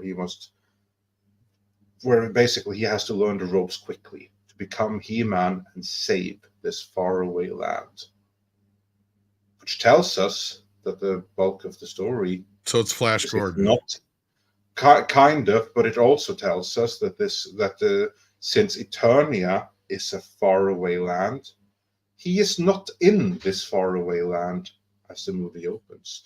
In fact, a very big chunk of the movie was probably set on Earth. Well, is this the one where he also was a football player too? Because that was what I was joking about. Because it was like almost a straight ripoff of Flash. No, that was in the earlier one. That was in part 2 of the. That's right, Mo 2. That's right. Yeah, I've getting them all mixed up now. I'm gonna have to go back and watch our own videos now. Yeah, that was back in 1988. Just to remind myself, because there's been so many damn different versions of this. But yeah, it's pretty sad we haven't got a He-Man movie yet. But yeah, I wonder where this is going to wind up. Now I know Amazon has a live-action She-Ra series in the works that I believe still hasn't been shit canned. So I wonder if Amazon might pick this up. What do you think, Andre? I sincerely hope not, because that would put it straight under the purvey of Jennifer Salke. And Yeah. look Yeah. what she's already done for the Wheel of Time. And I'm not Lord saying of the what I Rings. want. I'm just saying that that's a possibility. You know, Apple's looking for. That'd be a nice place for it, maybe. Yeah. I don't maybe- know. No, not Apple. I mean, look at what they did to Foundation.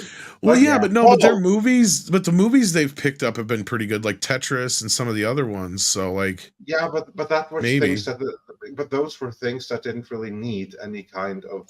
well, that's the thing, submersion. though, is Mattel is selling this version of the film, right? Like, because that's the whole thing. The problem here is they're already that much in the hole with this thing. And that's kind of when we read the article. It's like there's going to have to be some money paid out in this, because If Netflix there's a paid buyer, yeah, if there's a buyer that wants to tells them, hey, you know what, I want a license, but I want to start over without having to bring all this baggage along for the right price, Mattel is going to let them do that. I'd be shocked if they didn't. Script, help oh me yeah, out I'm here. sure, but at the same Either time, way, Mattel's getting stupped. I was gonna say, I think it depends on how much creative control Mattel has, but Good job. Script Doctor, you're not getting paid for that one either. Well, elaborate, Script. Tell us what's going on. They've burned Mattel. millions and millions of dollars. If they were to ever put forth a Masters of the Universe film, their accounting would have to roll in all the previous expenses and attempts, Like Superman that one, Returns. like with Superman Yeah. Returns, like with the Flash, and yeah, they would either have to pray that they make a massive amount of money off of it, or if at the bare minimum break even and pay close attention to the reviews and reception in order to invest and build up to a sustainable franchise. It's not a very good position for them to be in at this point, at this moment. And yeah, I would say they're basically should be looking at them, take a very close look at themselves in the mirror to be like, why did we go this route with these people, knowing that, like, thinking that this could have been pulled off. I think it's because Mattel is still a fairly new studio, like mini studio within the system, and they got hoodwinked by these people. Like David S. Goyer's he's a very contentious guy, but he has marketed himself well as being like, the superhero comic book scribe. Dave Callahan has been encroaching on that reputation, and has also failed to deliver as well.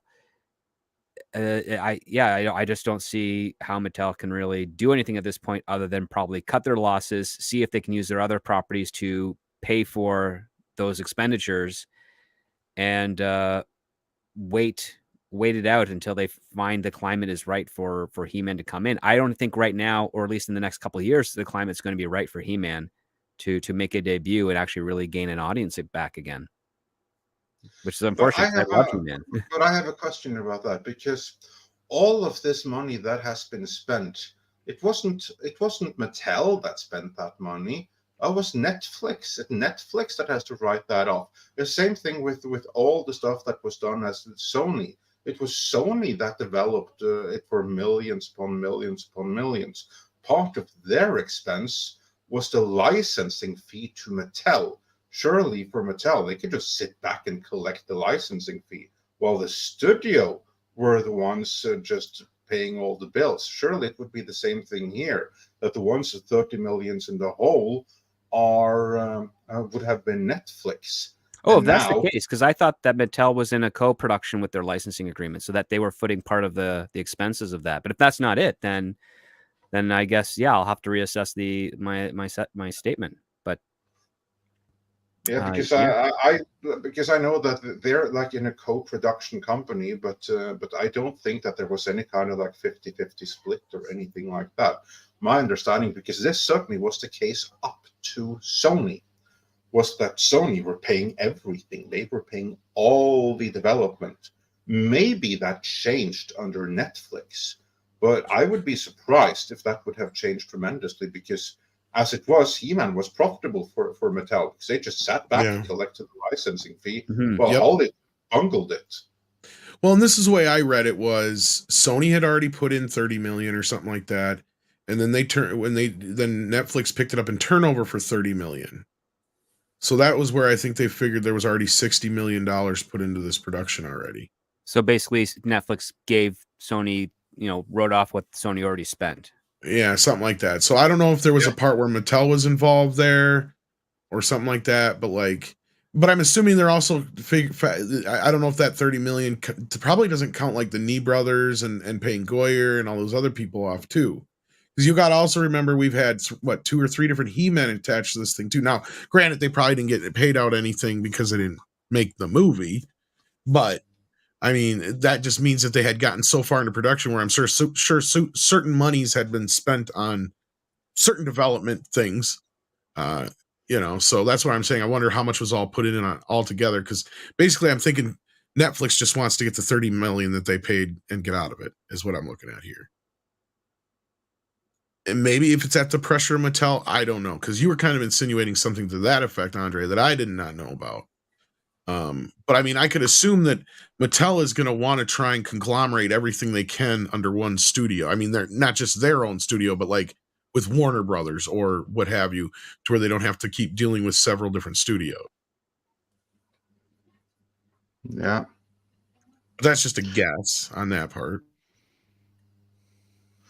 Yeah, I don't know the legalities in it, but if Mattel changed the deal that they had from Sony backwards, then in retrospect, that was a bad deal, because that means I have no idea right now. And why the hell would anyone want to go in and pick up all of their bungling with a take that I certainly think is a disastrous one that they never should have go with in the first place? Go ahead, Paul. The only people who have really benefited from this are all the restaurants in Hollywood. From all the dinners and all the lunches, the dinners and lunch dinners, all or the lunch meetings. I will tell you that any somewhat valuable property has been pitched, unpitched, other people offering advice, people trying to get in on action. It's nonstop. And so these people, especially the Mattel people, will have had to endure an awful lot of lunches. So I think lunches are above the line until it's actually made. So no one talks about that. Well, I'm wondering here if Mattel, and this is where I agree with you, Andre, when you said at the top of the story here when we started, that there might have been some pressure from Mattel for them to just let this go and get it out there so they can get something moving on it, because it has just sat there, in stasis for how long. And they're looking at how much money they're about to rake in for Barbie. And if there's any truth to the whole rights issues, whether it's just the entertainment rights or the rights as a whole, and Universal is going to eventually get them whenever that's probably what I'm saying is I see desperation on Mattel's part to be like, we need to make this movie now, or we're never going to be able to make it again. And we got to strike while the iron's hot, because Barbie is hot as fuck. So if we can do the same thing for He-Man, bingo. I'm sure somebody within but if anyone's going to do the proper job of it, it's going to be Universal. Maybe that, or they just need to hire Andre and I. Because that's it. If anybody out there from Mattel is listening, I'm going to tell you right now, from the shit I just learned about Ninja Turtles, the problem is you hired 2 fucking kids and Seth Rogen to make that movie. What the hell? I've got more experience than these kids, I swear to God. That's what I'm saying at this point. They might as well start picking us up and going, hey, you want to make this movie for us since we can't seem to get this shit right? Because guess what? It's not hard to make a He-Man movie. Just make it look like He-Man. Yeah, they make it hard. That's the issue. All you got to do is take the basic outline that's in that 2000 series, make that into a movie. Pretty much. That's it. Yeah. First three episodes, punch it up a little bit, boom, there you have your script. And then that way, if it's a hit, you've got more story to pull from. As far as the look, make it look like Masters of the Universe Revelations did, for the most part, because that looks like the toys. Or the old series, Filmation, somewhere in between that and the Filmation series. Maybe you could throw in a little bit of the 2000 series, but I think Andre even agreed that we thought that was over-designed. Yeah. Right? That was the one thing Revelations got right, was the design. They amped up the original designs just a bit, but not like over the top.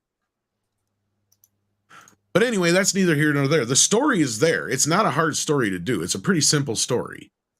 And it has potential for latest plan. Well, not just that, but I mean the whole idea of the whole lore is already set. There is basically like a lore Bible for the story. If you go with it, it has the potential to have prequels, spin-offs, sequels. If it works, don't worry about all that at first, but just make the first damn movie work. And that is what script is saying. Adam becomes He-Man, has to face Skeletor. That's the basic of the movie. That's all you need for a first movie. That's it. Yeah. And Alan Oppenheimer's still alive, so have him voice That's Skeletor. right. And if we can't get him, we got Tom. Exactly. I can fill in. It's not difficult. I mean, they are overcomplicating it, and that has always been the problem, because it's been worked with the people who worked on it for all times, the people that haven't understood it, and so they have overcomplicated it, trying to make it into something they understand. But in so doing, they have made it into something there's no agreement upon inside of the studio and with other production partners, and it all falls apart. That's always been the way. And they need to quit fucking around and get She-Ra back in the mix. Like, this is bullshit, the way these two are separated. Yeah, they need to do that. I mean, the trickiest part is finding an actor who has a build or an ability to get a build that could be recognized as He-Man. Yeah. Because Well, again, it looks like what's his Schwarzenegger like. Well, Zac Efron's getting ready.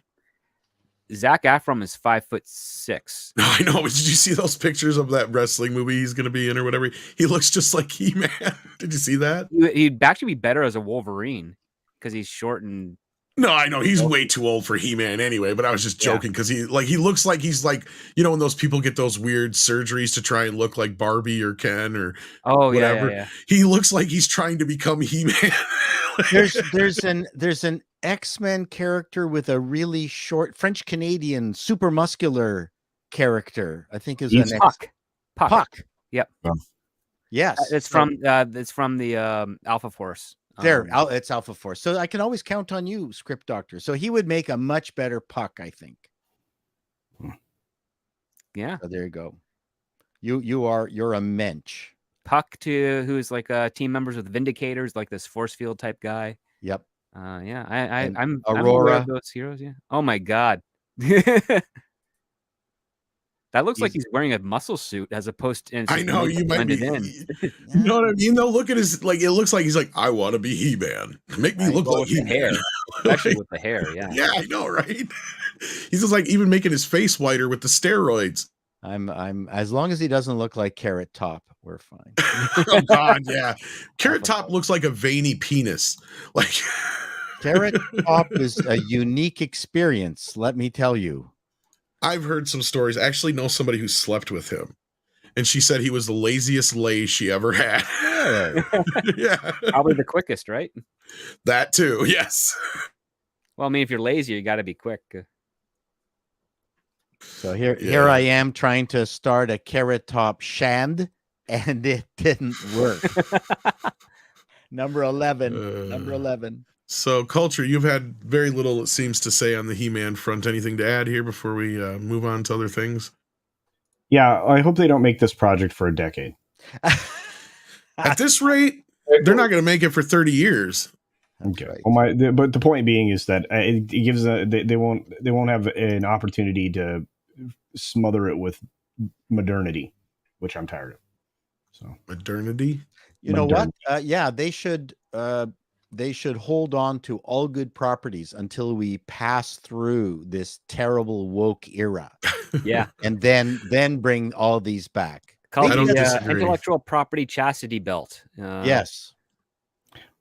Can somebody draw that? Because I think I'd love to use that as like a thumbnail image. But it's true, isn't it? Like every single time there's like an adaptation that is announced of something that we ordinarily would be excited about, we all collectively scream, "Oh God, no, not no!" Like wait 5 years. Yes. I know that's where I'm at, especially like with the Ninja Turtles. I'm just getting to this point where I'm just like, stop, just stop. And who makes these decisions? Why do you have kids that weren't even born when the Stop it. 2000 You're series just came out. breaking a vessel. I don't want to see you Oh my breaking a brain vessel. God. I mean, well, the sad fact of the nature is that there's a lot of IPs that have existed long before any of us have ever were born. And those people will have to be in charge of them one day too. So, I mean, for my sake, when it comes to the vetting process, it's like, okay, how much do you know about the concept of directing, story, all that type of stuff? And then it's like, all right, what do you know about Ninja Turtles? Nothing? Okay. Go read something, go watch some stuff, come back a month later, prove that you can do this.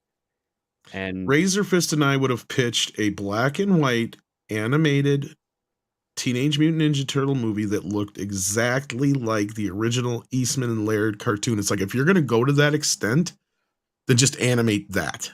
I don't think you could go to that level of violence. I think why not? It's PG-13. Fuck it. The original Ninja Turtle comics were not PG-13. You could get away with it. I could do it. I'm saying there's too great a history of, you probably could, but there's too great a history of it becoming PG in the cartoons. I mean, everybody's memory of it. Seth Rogen is not getting. He's going, oh, I'm going to make them teenagers because nobody ever got into the teenage aspects. It's like, you dumb fuck. That's exactly what the 87 Turtles were. They amped up the teenage part of it. That was all they did. It was like, okay, what are kids into? Pizza and this and that and the other. Okay, well, that's what they threw in there. Sorry. I'm just, It's like, how do you not? We could have had something beautiful and gorgeous. Can you imagine that in your brain? This beautiful black and white pencil looking CGI animated. So when Oppenheimer comes out, I'm going to go watch it. And because I studied to be a nuclear physicist, I'm going to do a Tom Connors on Oppenheimer. They did the entire insertion of the uranium U-234 completely wrong. Are they nuts? Don't they know how to insert this? Actually, I'd watch the hell out of that. Yes. Just do that. I want to see Paul go off. 1 million views guaranteed. Are they nuts? They can't handle U-233 like that. Nuclear physicist reacts to Oppenheimer. Jesus, go for it. All I know is that in 2 weeks' time from now, I'm going to be, fuck you, I was right, fuck you, I was right, fuck you, I was right, fuck you, I was right, because this movie's going to be garbage. Yeah, but we should do that with Oppenheimer. Fuck you, I was right. That's right. Fuck you. Well, Tom, you got to record a video by yourself with your Teenage Mutant Ninja Turtle action figures, remaking the movie or retelling the movie like you did with Motu. Oh, I probably will.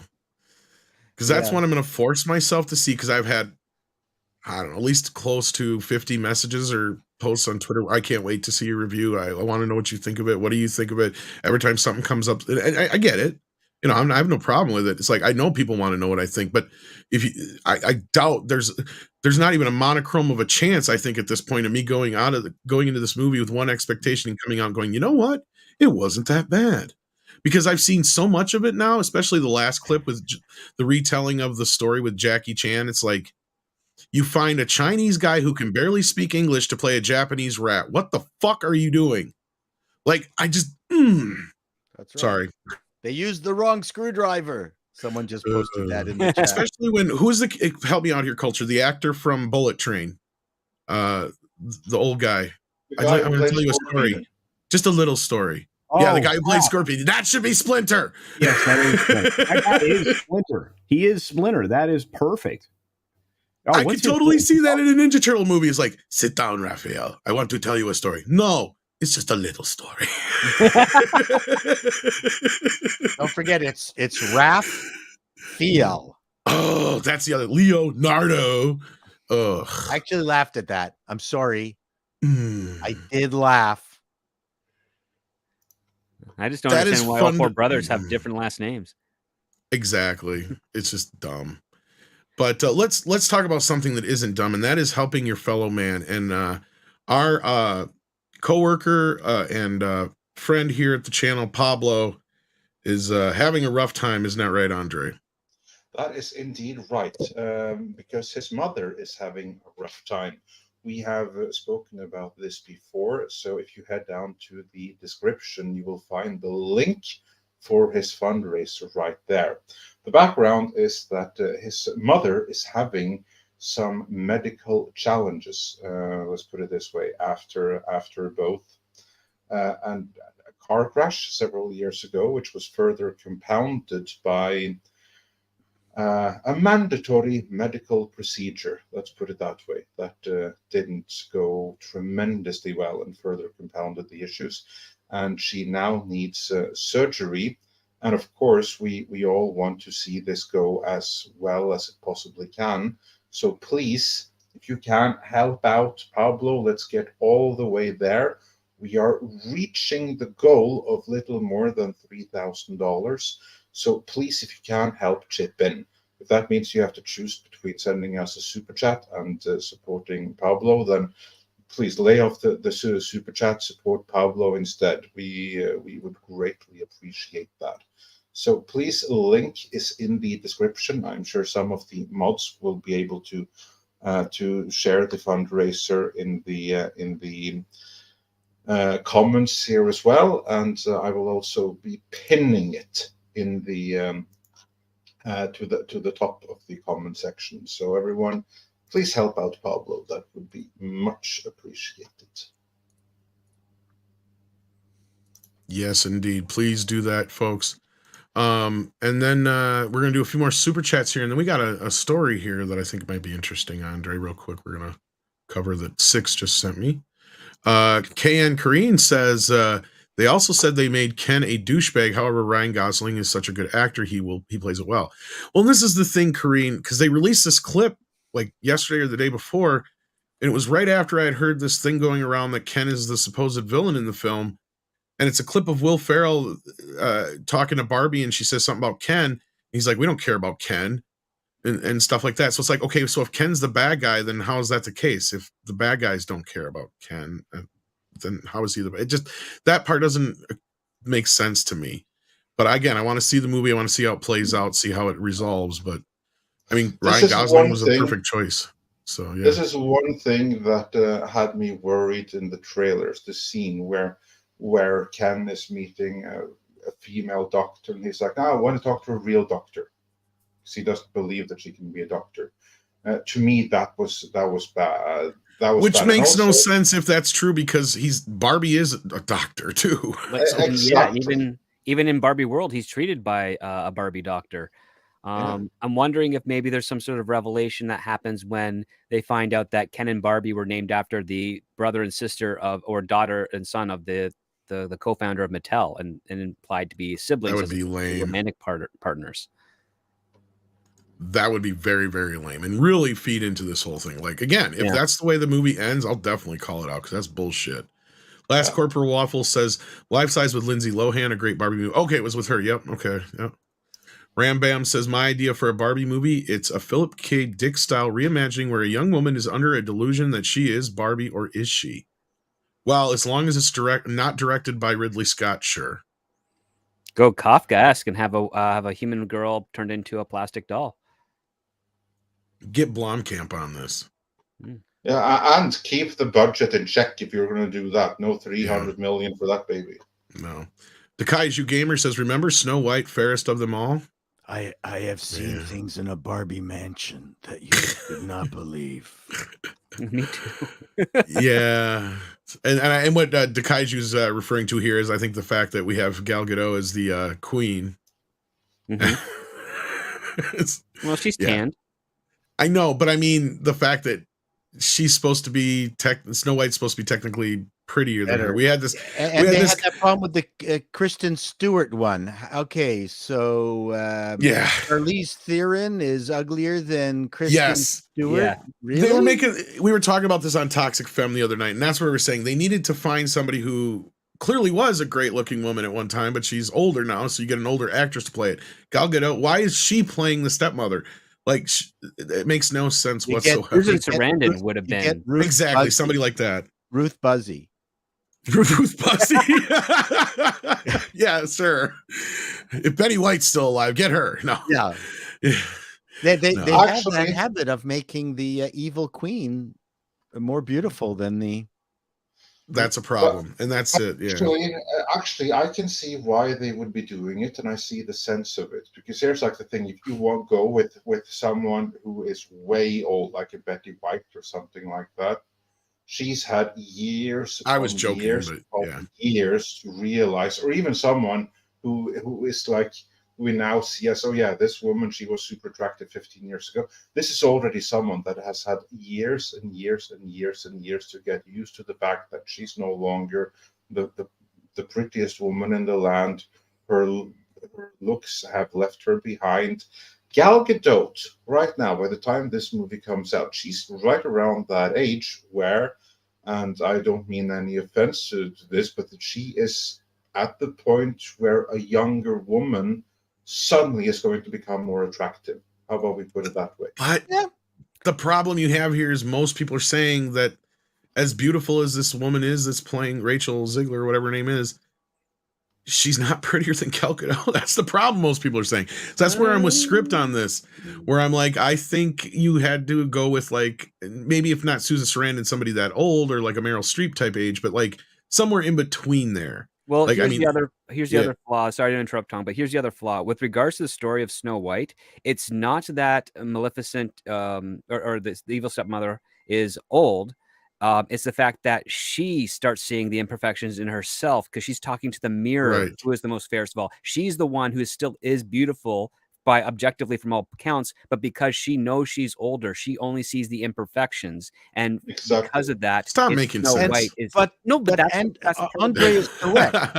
Andre No, I is got correct. you, I And if got we're you, going to yeah. update the movie, then we need to have Andrew Tate as the prince, who goes, "Lay, some bitch in her 40s. I mean, she's done. Like you're done. You want someone of my stature is going to be wanting someone in the 20 to 24 range, right?" Exactly, that's my point. And like, yeah, Tom, like I get what everyone is saying about Gal Gadot, but here's like the thing: you were thinking of one of her appearances as Wonder Woman, filmed a few years ago, with a ton of makeup. Gal Gadot without makeup, right now in this moment, you see her and Rachel Ziegler next to each other with no makeup or anything like that. You then have to choose who is the more attractive, this young woman or this older woman in her 40s. And yeah, of course, for us men in our 40s, 50s, stuff like that, we may still say Gal Gadot, but you get a Tate in there. He's gonna, just like Paul said, he's not going to be merciful. He's going to be very clear. Like this 40-year-old woman has been. And that's exactly what she needs to be in the mirror as well. It needs to be like one day to the other. She feels like amazing. Here's this little ring that don't mean anything. Who's the fairest in the world? Oh, it's not you, you old hag. Because that's how she's going to be feeling. And if they play it like they are talking about as modern modern women, and when do you stop being desirable to the 1%ers, then that would ironically work, because there's a lot of conversation around that on the interwebs, right? But I mean, I could also see if Gadot played it like Gloria Swanson played, what was the movie? The Sunset Boulevard. See, that would be cool. Well, see, that's kind of more along with the lines of what I was thinking, is that kind of thing where she's getting to that point where she was, and then, this up and coming, and it's not even the fact that it could still be Gal Gadot, or however you pronounce it. But the other thing is that the casting of Rachel, this is another point where her casting is a problem, is what I'm saying, is she's not, in most people's opinions, and again, not my personal opinion necessarily, but in most people's opinions, better looking than Gal Gadot. She Gal needs Gadot, as Paul says. A sandwich. Every time I see her, I go, "Here, please, can you have a bagel?" Something. No, because I mean, honestly, I see some people bring up like certain other actresses and stuff, and I get the argument you guys are making, and I totally understand. That's why I was joking with quit making sense. She should go get a nosh. But I still agree that in the fact that she was the wrong choice for this. You're not getting paid for him. Scott Hughes says, wasn't there a bad Kristen Stewart Snow White film? Of course, we spoke on this before we got to your super chat. I apologize, Scott. But yeah, and that one had the same kind of issue as what we were saying. But I also brought up, that was where I was bringing up Death on the Nile, because that has a similar storyline in it. And in that, it's more believable because the girl is still, roughly the same age and all that kind of business, but she's clearly not as attractive as Gal Gadot, right? Like, that's the thing, is it's believable there. It's harder to believe the story here if that's the case. But I see where you're coming from, Andre, and Script made a good point. I think it's a very modern take if you can get there, but us oldsters also want a woman with a brain in their heads, and that's what makes Gal Gadot attractive, I think. But here's something fun for a few minutes, guys. You want to take a look at the nonstop test screenings, and this is what I was hearing about. Six just sent me this quest to build a better Aquaman sequel. 3 reshoots, 2 Batmans, and non-stop test screenings. Whew. Wow. To some insiders, 3 movies.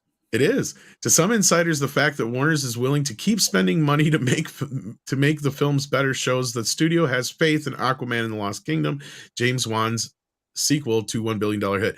No, I think it's just because they've spent this much fucking money on this bastard and 3 regime changes have happened. That's what happened to this movie. But anyway, going into the story here, the sequel, John S. Michigan. Aquaman and the Lost Kingdom is in uncharted waters in the next several weeks, potentially setting its course for ill or good. The sequel to Warner Brothers' 2018 DC movie is coming off a round of reshoots that occurred in New Zealand in mid-June and involved stars including Jason Momoa and Patrick Wilson, according to multiple sources. This is the 3rd round of reshoots for the movie, directed by James Wan, that is almost an unprecedented number for a movie of this scale. Well, unless it's The Flash. Lost Kingdom has faced several headwinds as it swims towards its December 20th release date. It was postponed several times. It originally was due to bow in December of 2022, and like its DC movie brother, The Flash, its making has now spanned 3 regimes at Warner's, as I just said. The movie was greenlit under Warner regime led by former boss Toby Emmerich and his lieutenant, DC Films head Walter Hamada, as a sequel to Aquaman, which proved to be a surprise hit and stands as the highest grossing DC movie of all time, only with inflation at $1.148 billion. Principal photography wrapped in January of 2022, but by summer, Emmerich was out. Hamada soon followed, both casualties of a merger that created Warner Brothers Discovery. The movie was in the middle of post-production and the beginning of test screenings that summer, I reported on that. While timeline is not clear from summer 22 to the beginning of 2023, The Lost Kingdom underwent 2 more rounds of reshoots and held several uninspiring test screenings. And what did I tell you guys? Oh yeah, we've all heard it's been terrible. After 1 round of test screenings, new Warner film bosses Mike DeLuca and Pam Abdy got involved as they were running point on DC until Warner Brothers Discovery CEO David Zaslav could find a permanent DC boss to replace Hamada. Sources say that in the fall, Abdy took a strong creative stance and got involved in the editing of one cut. However, when that version tested, it scored lower than the previous version. Okay, so that's the one I was probably told about where it's still, the movie just fucking sucks. And led to another round of reshoots. Different visions of executives notwithstanding, it's unclear that the problems were, but one insider said that underlying issue of the story clarity has been an ongoing concern. Also at issue, Batman. Hamada wanted Michael Keaton's version of the character to be akin to Sam. Bingo. This also confirms our reporting as well, Andre. Michael Keaton's version of the character to be akin to Samuel Jackson's Nick Fury in the Marvel movies, an elder statesman who could pop in various films, including the now shelved Batgirl, as well as The Lost Kingdom. But shifting release dates muddled things. At one point, The Lost Kingdom was set to open in March of 2023, several months before Keaton's return in the June 2023 Flash. So late in 2022 of July, 2 months after Abdy and DeLuca took over, Ben Affleck joined a round of reshoots. We reported on that. As Bruce Wayne to replace a scene Keaton shot. We also reported on that. But then the movie was moved again, this time to after Flash, putting Affleck's appearance in question. We also talked about that. The latest cut of the film features neither version of The Dark Knight, according to the sources, as new DC heads James Gunn and Peter Safran do not want to promise a movie universe that will not come to fruition, nor tie down excessively to past failures. Told y'all it was pretty chaotic, one source said. And some of the chaos may not have been the studio's or filmmakers' fault. Some of the calendar moves were due to overlooked visual effects houses, a phenomenon that occurred during the pandemic and affected both Flash and Lost Kingdom, causing a cascade of release dates being pushed. More test screenings of cuts occurred in February and again in April. By this time, Safran, a producer on the first Aquaman as well as Lost Kingdom, had become co-head of the newly created DC Studios along with Gunn. It is unclear how Safran's transition shifted the movie's fortunes, if at all. Insiders say that the filmmakers were in the dumps by the screening, never-ending post-production process and waterlogged test scores. However, the skies may have cleared with the new reshoots. I doubt it. Gunn is said to have weighed in on the most recent cut, and the leadership approved a 5-day reshoot. Sources say the shoot went so well that Wan and company completed what they needed in 4. And to some, the fact that Warner is willing to keep spending money to make the film better shows that the studio has faith in the Lost Kingdom. February, according to sources, the filmmakers of Blue Beetle, the other remaining DC movie that was made during the AT&T era and comes out in August, asked for 2 days of additional shooting, but the studio turned them down. Safran had also been a producer on Beetle before his ascension to the executive ranks. Say that one more time. At which part? The Blue Beetle part?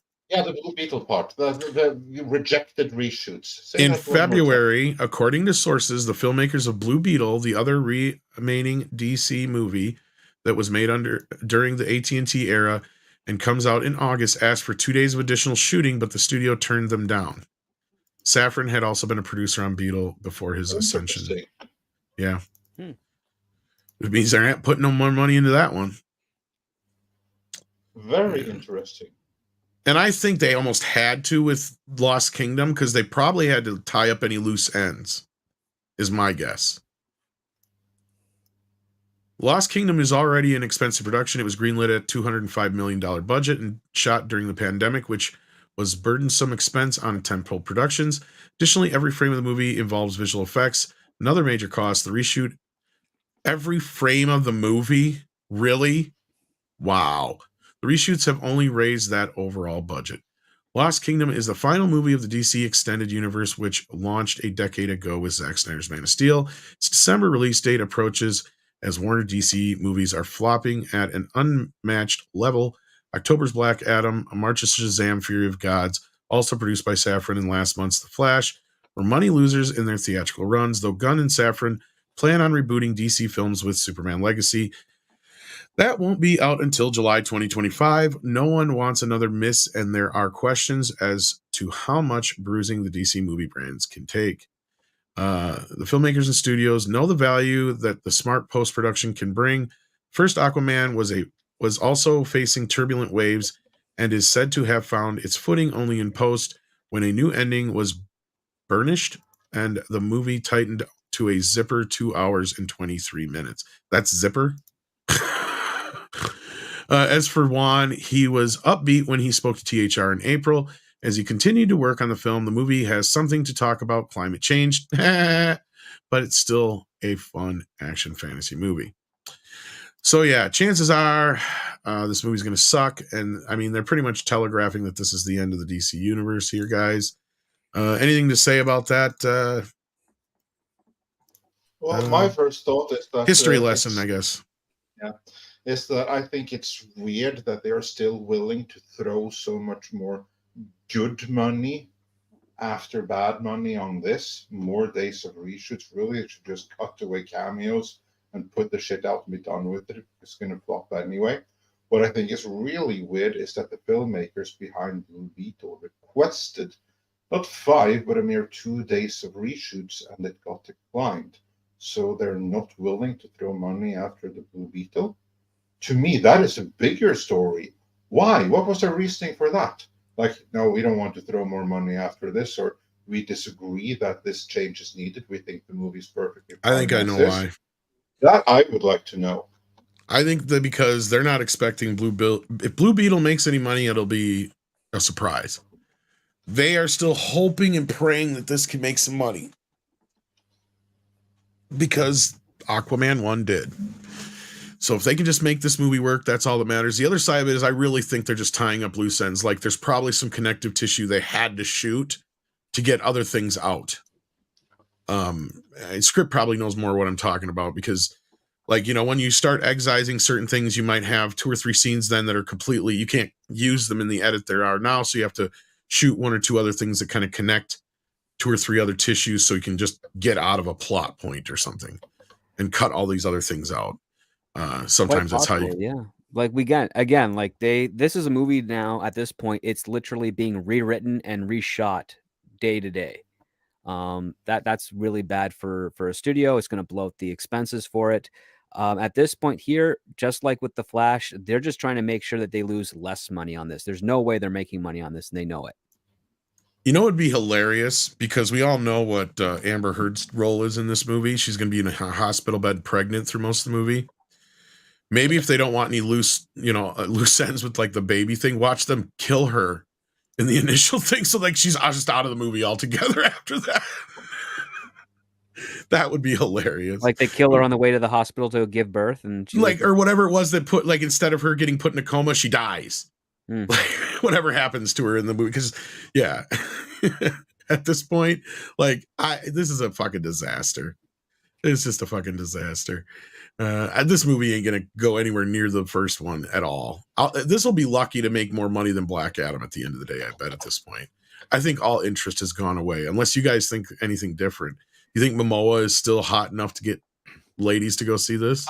My feeling is Momoa has got more interest from the general public. They just like him.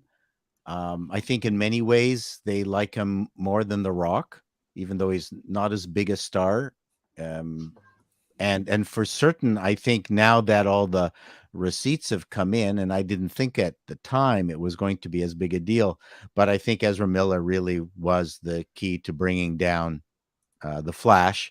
Again, people will go to bad movies, and there was really no reason to see Ezra Miller. No one cares. No one wants him. He's a side character, and plus he's unsavory. Yep.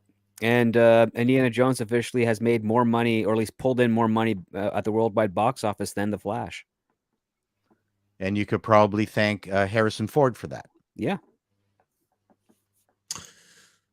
Yeah, Momoa, I think people like. They just like his shtick. Number 13. He's got a good. Have we even got a full trailer for this fucking movie yet? No, we haven't gotten anything for this. No, we haven't gotten anything. We just got that little snippet from that behind the scenes bit. That's it. Yeah, you're right. What they've got the teaser. Yeah, we've gotten jack all. Probably because they have no idea what story they're telling with Aquaman at this point. Oh Lord, they probably secretly reshot this movie 6 times already. But anyhow, we got Darius Munchausen in the house. I'm betting he sent us some popcorn. He does like to do that. Let me check in here and see. Yes, he did. Thank you so much for that, Darius. We appreciate that. Let's see here. We have Accident Seller, who says, as a kid, I had great fun with my sister's Barbies, running over them with monster trucks and Transformers. Ultra Magnus never got old. So satisfying. Okay. Tommy Reviews says everyone forgets the TV miniseries. Forgets about, I think is what he means. Yeah. 10th Kingdom, which I much rather watch than anything live action Disney. Has the panel ever heard of it? Sounds familiar. Kingdom. Familiar. This is like this miniseries, right? I like the music. I believe like the theme music was like this woman singing "I'm wishing on a star" or something, and it had Al Bundy in a role as like a gypsy king or something. Oh, Ed O'Neill. I remember thinking it was pretty decent, but I don't remember any more of it right now. Yeah. Paul's leaving us soon, so we got to get to your super chats here. Wolven Weaver says, I'm not racist. I don't even watch NASCAR. Oh, really bad joke. Sorry. I thought you'd appreciate that. Bad jokes are good. Bad jokes can be good jokes. Let's see here. I don't have 6 today, so I don't know. Here we go. ActionCom, go ahead and read that one, Andre, while I look for more for Paul. ActionCom says, to Paul, since we are on the subject, regarding the YouTube algorithm, which is more algorithm friendly, gay kaken of yum or gay bach bagels? I'm pretty much at the end of my Yiddish. All I can say is Montreal bagels rule. Ah, there you go. There you go.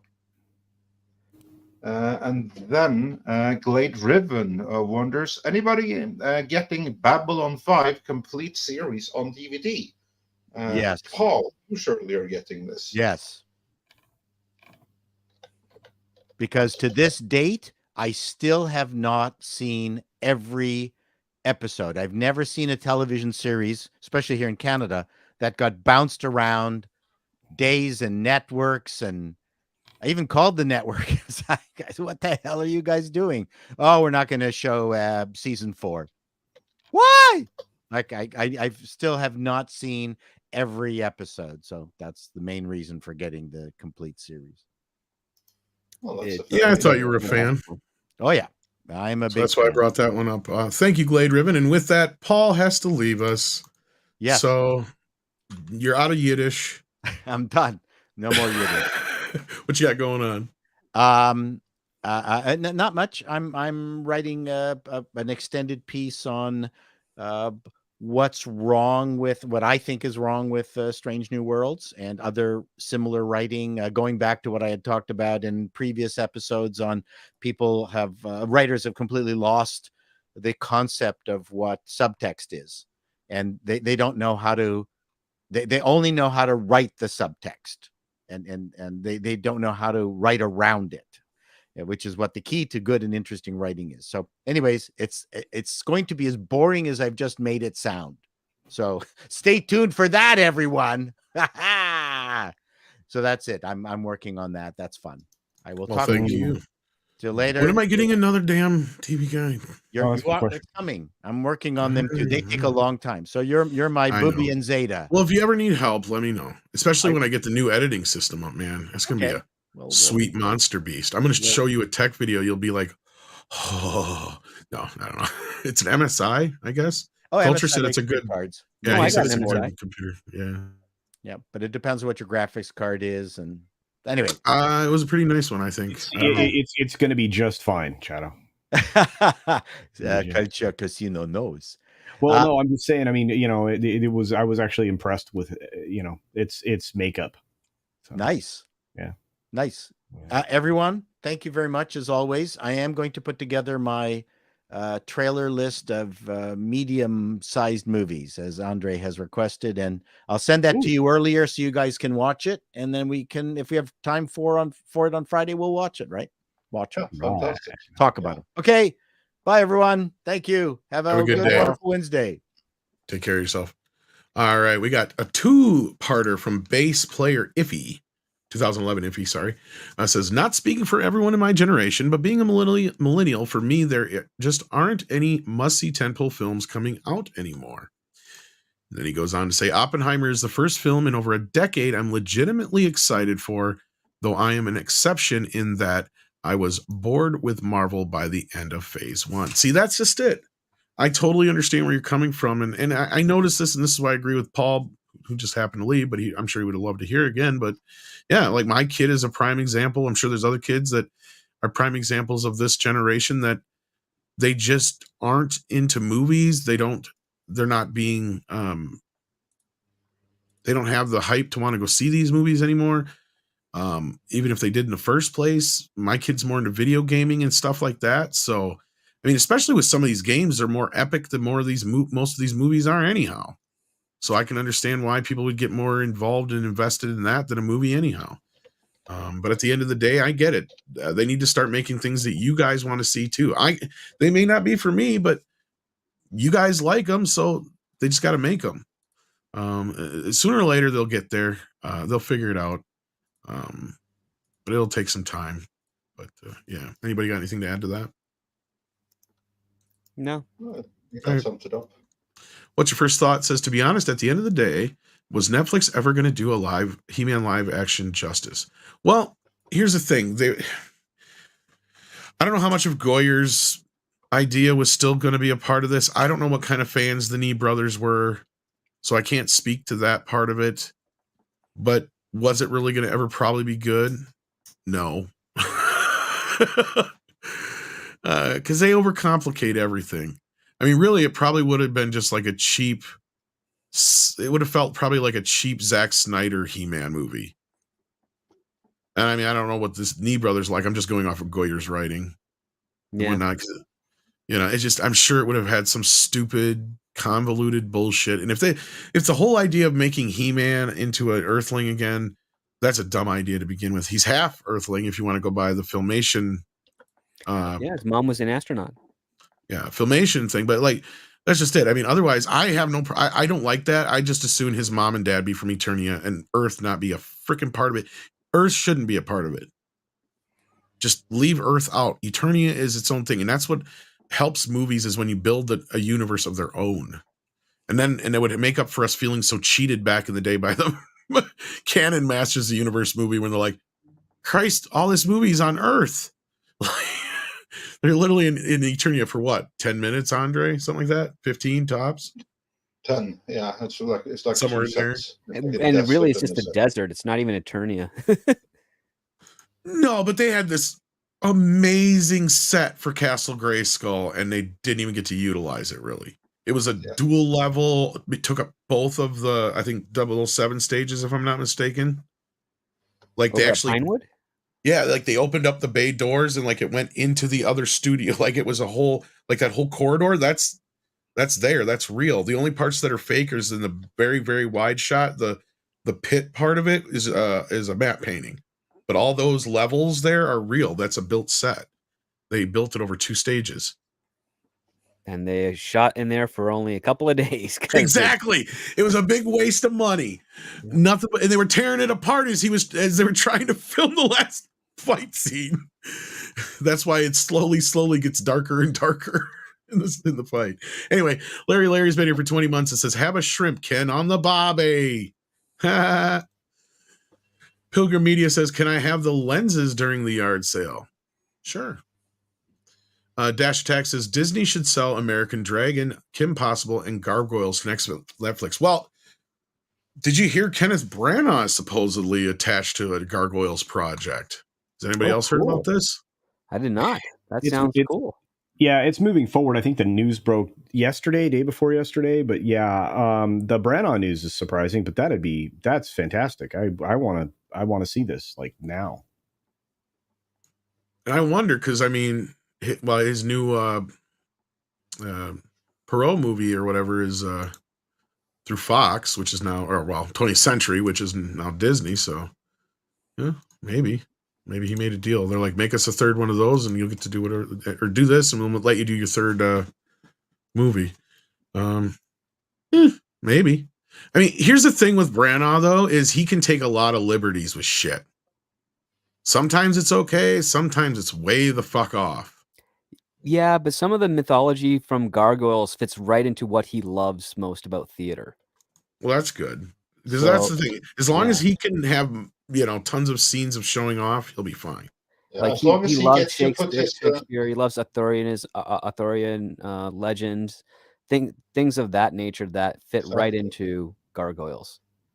Exactly. And that was my point exactly. As long as he is able to put some Shakespearean stuff in there, and in a movie like that it's going to be just fine.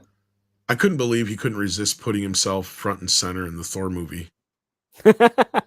I'm serious. Like, that's the thing. It's like nobody wants to put Branagh on a movie but him. And he's a great actor, don't get me wrong, but I'm sure he's a pain in the ass to fucking deal with as an actor. That's probably why. It's because I'm surprised he didn't cast himself. Yeah, I'm surprised he didn't cast himself in the father role, though. Actually, to be honest with you. Oh, as Odin, yeah. Yeah, I'm really surprised. Because he probably didn't want to commit to multiple pictures. That could be, or he just knew it was going to be that much of an undertaking. There was no way he was going to be able to do both. That could very well be, because I mean, he's not a dumb guy. I love his Frankenstein. Yeah, unapologetically. Great Frankenstein. I mean, it has its moments of batshit crazy. That's the thing. It has Kenneth Branagh. It's the same thing with Murder on the Orient Express. I loved it, but it's got these what the fuck moments in it. And that's what Branagh does. He's got, every once in a while, you just be like, what the fuck are you doing? Like, the prime example is them doing that whole, like, first of all, changing the character's race was fine. That was fine. Nothing wrong with that. But then why are you having this big charade in front of everybody with the German character who isn't really German, Ray and the black guy with the whole wine bit when it's like they're all in on this together. Who gives a shit? Like, is this just for Branagh's character or what? Or is it just to, act woke? Because that is like one of the wokest scenes I've ever seen in the movies. And at the end of the day, it doesn't really matter. Like, it's like, so there's a dumb moment there. And then there's a few in Frankenstein and whatnot. But like, other than that, like he loves to sit there and just make these. I can see him doing this very Shakespearean stuff, like you said. Yeah, maybe. Has Gargoyles been remastered yet for Disney Plus? I don't remember. I don't think so. I don't think so. But that's a shame. I can't believe they haven't put that out on Blu-ray yet. That would sell like hotcakes. Yeah. It would sell like the Batman series. Maybe not as many copies, but it definitely would sell like it. Because I remember that was a very popular show around that same time. Well, what do you guys think out there about Kenneth Branagh taking on Gargoyles? Do you think it's a good choice? Do you think it's a bad choice? I see Megs was not on board for that. Culture, you haven't said a whole lot about it. I actually said I would. Are we talking about Gargoyles still? Because I'm looking forward to that if it's Branagh. Yeah.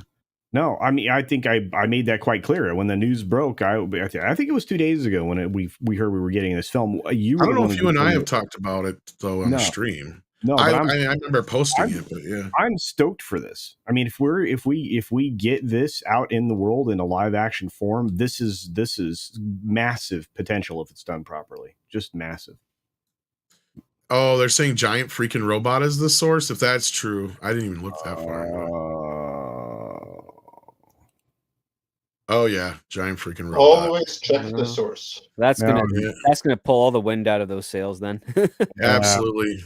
You deflated my balloon. Why? I could see it though. I could see Disney doing that though. I think Branagh would be a good pick for yeah.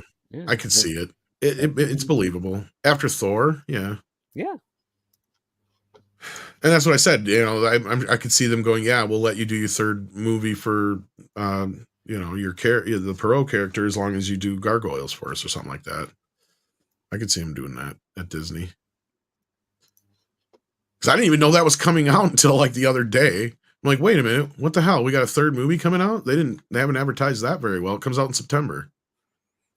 Really? Huh. Yeah. Yeah, it's the Halloween Party, but it's A Haunting in Venice is what they changed the title to. Oh, okay.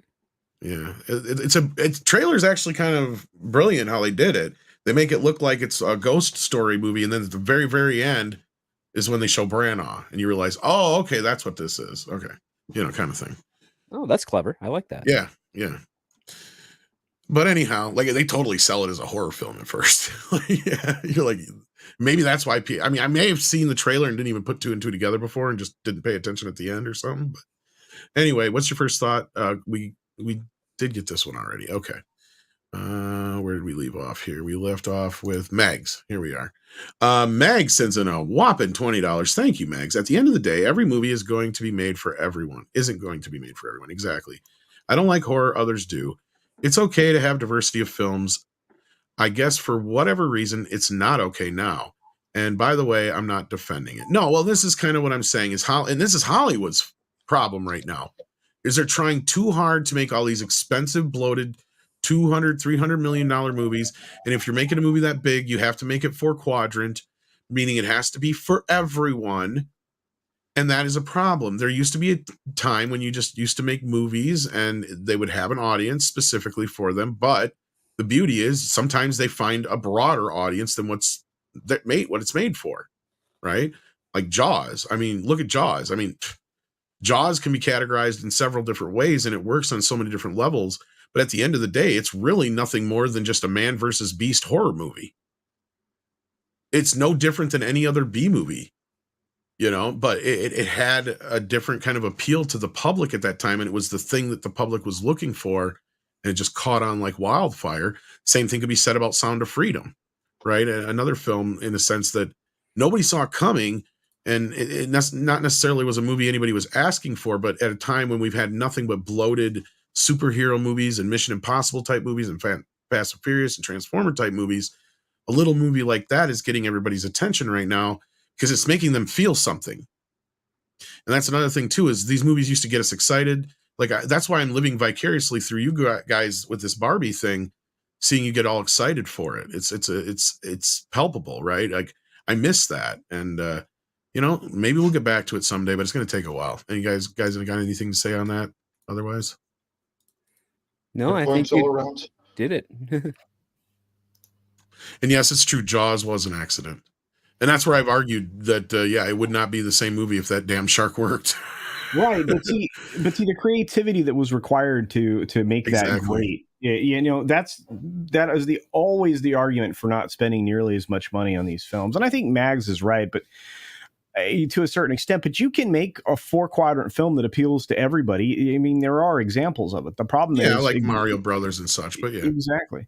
But the problem is exactly as she describes. I mean, you know, they're spending tentpole money on everything, which really is irresponsible. And like I said, I mean, if they are truly trying to be risk averse, they should have gone with what, you know, Paul and I talked about at the beginning of the show. You just you make a bunch of great mid-level mid-budget films. Heck, you go back to making some B and C movies, mix those in. And I'm not talking about just horror. And you know, I understand, you know, people's aversion to that. But if you would like, rom-coms are cheap. You can make a cheap rom-com. You just have to hire somebody who's funny. I mean, that's the only thing that was missing from No Hard Feelings was it wasn't funny. I mean, it had funny moments, but it wasn't funny, and it also had a terrible ending. And Script and I'll disagree on that till the end of time, but it is what it is. So I'm done. There you go. No, you're fine. I was just checking through some messages because Six just sent me a tweet here from Greg Weisman, who is one of the creators. He's one of the original writers and creators of. He's thinking it's flat out not true. So another strike against not Bad Robot, Giant Freaking Robot. So there you go. There you go, Well, kids. Sucks. But you know, that's one series that I know that there's always like a rumor every once in a while that Disney's going to do a live action version of it. It never happens. Accident Seller says, speaking of Winnie the Pooh, me when horny equals Tigger. Me post cashew clarity Eeyore. Story of my life, man. I hear you. People always say I'm Eeyore because I come in, I'm like, hello. How's everybody doing? Nopology? Is that how you say that? Nopology? That's a cool name. Yeah. With Disney race swapping all the white people for black people, what are your thoughts of a live action adaptation of Disney? I'm not going there. Not going there. This has been a very popular meme, sir. Yeah, I don't think that would work out well for them. Markson 117B says Bambi is live action like Love and Death and Robots. Yeah. Mexican Iron Man says, damn it. I literally logged on to the show 2 minutes ago, and it's the first thing I hear about freaking Alf. Hey, Mikey. If that'll tell you where this came in the show. Ryan Benoit says, that's a pretty cool icon there. I like that. It says, please give us a barbarian He-Man with lethal villains like the original mini comics and keep Kevin Smith the hell away from any future Motu production. I could not agree with the last part more. Because it would be nice to be able to like Kevin Smith again. Because I never hated him like everybody else did. But no, I agree. He really fucked that up big time. But no, yeah, you could do a PG-13, a little bit harder edged He-Man, no problem. I think the 2000 series really captured that really well. Where it did perfect. Yeah, where you had the villains were able to, unlike the original TV series, which frankly, if you watch it, most people don't realize He-Man never punched anybody. Nope, never. He never hurt anybody. Tanks. He punched tanks. He punched walls, tanks, trees, anything that's non-living. Robots were fine. You would cut rope and let the bad guy like Trapjaw like drive away into a wall or something. Yeah. Like he would never actually physically harm anybody, if you notice. And because they were very keen to keep an eye on that shit because they knew they were under a microscope. But by the time you get to the 2000 series, that was literally made for our generation. So it was a lot more edgy. Oh, yeah. So Yeah. Nearly kicked off Skeletor's jaw in that one episode. Oh, well, the whole setup is just great. I mean, and it makes sense from the start, this whole half brother thing. I mean, yeah, it's got a little bit of the Thor Loki thing going on there, but it works. And, you know, having that whole background, and it gives a reason for everybody's kind of, and I wish this is where they got to fix She-Ra being part of it. Because I do love the background story between Skeletor, and Randor. And Randor, and then adding in, you know, the Horde being like worse than Skeletor kind of thing. Like, I like that aspect, right? Because there's it changes the dichotomy up a little bit, and you have, like, you know, the Horde has been banished for all this time, and Skeletor is now the big bad or whatever. That's kind of how you could do it's how you got to kind of set this whole thing up, and not having the twins be a part of it, to me, is a big disservice to the story, right? Because that makes the Theria is important to it with that. The Theria is the place that Hordak was like banished to.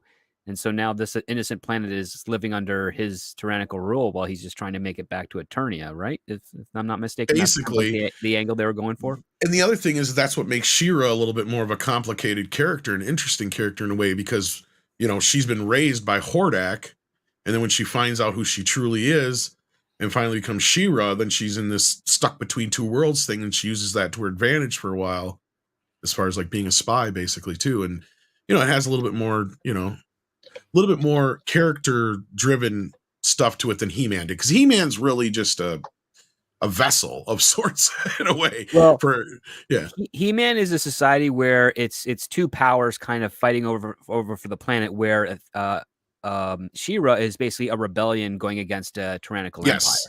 Yes. So it's more underdog on her part, where the other one is more like a very careful balancing act.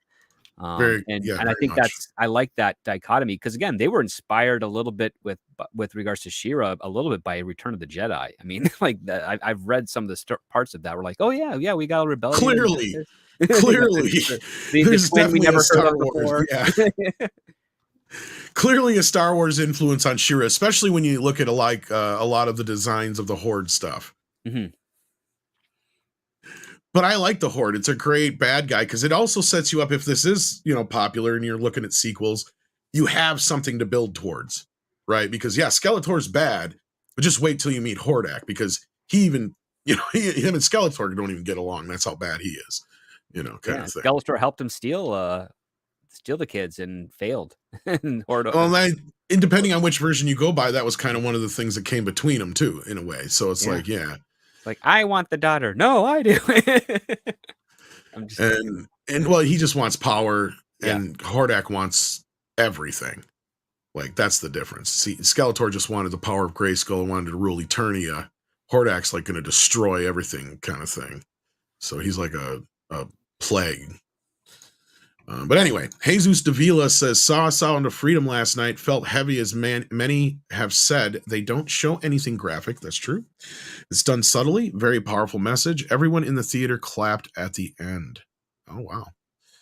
I hope it was a full showing. I've been hearing a lot of people getting into some sold out shows, but still some people having some issues. I don't know if we're going to talk more about that in another video, but I got to imagine there's got to be another video on the horizon here pretty soon, because this is heating up and not going away. And somebody has their car alarm going off outside, very annoyingly.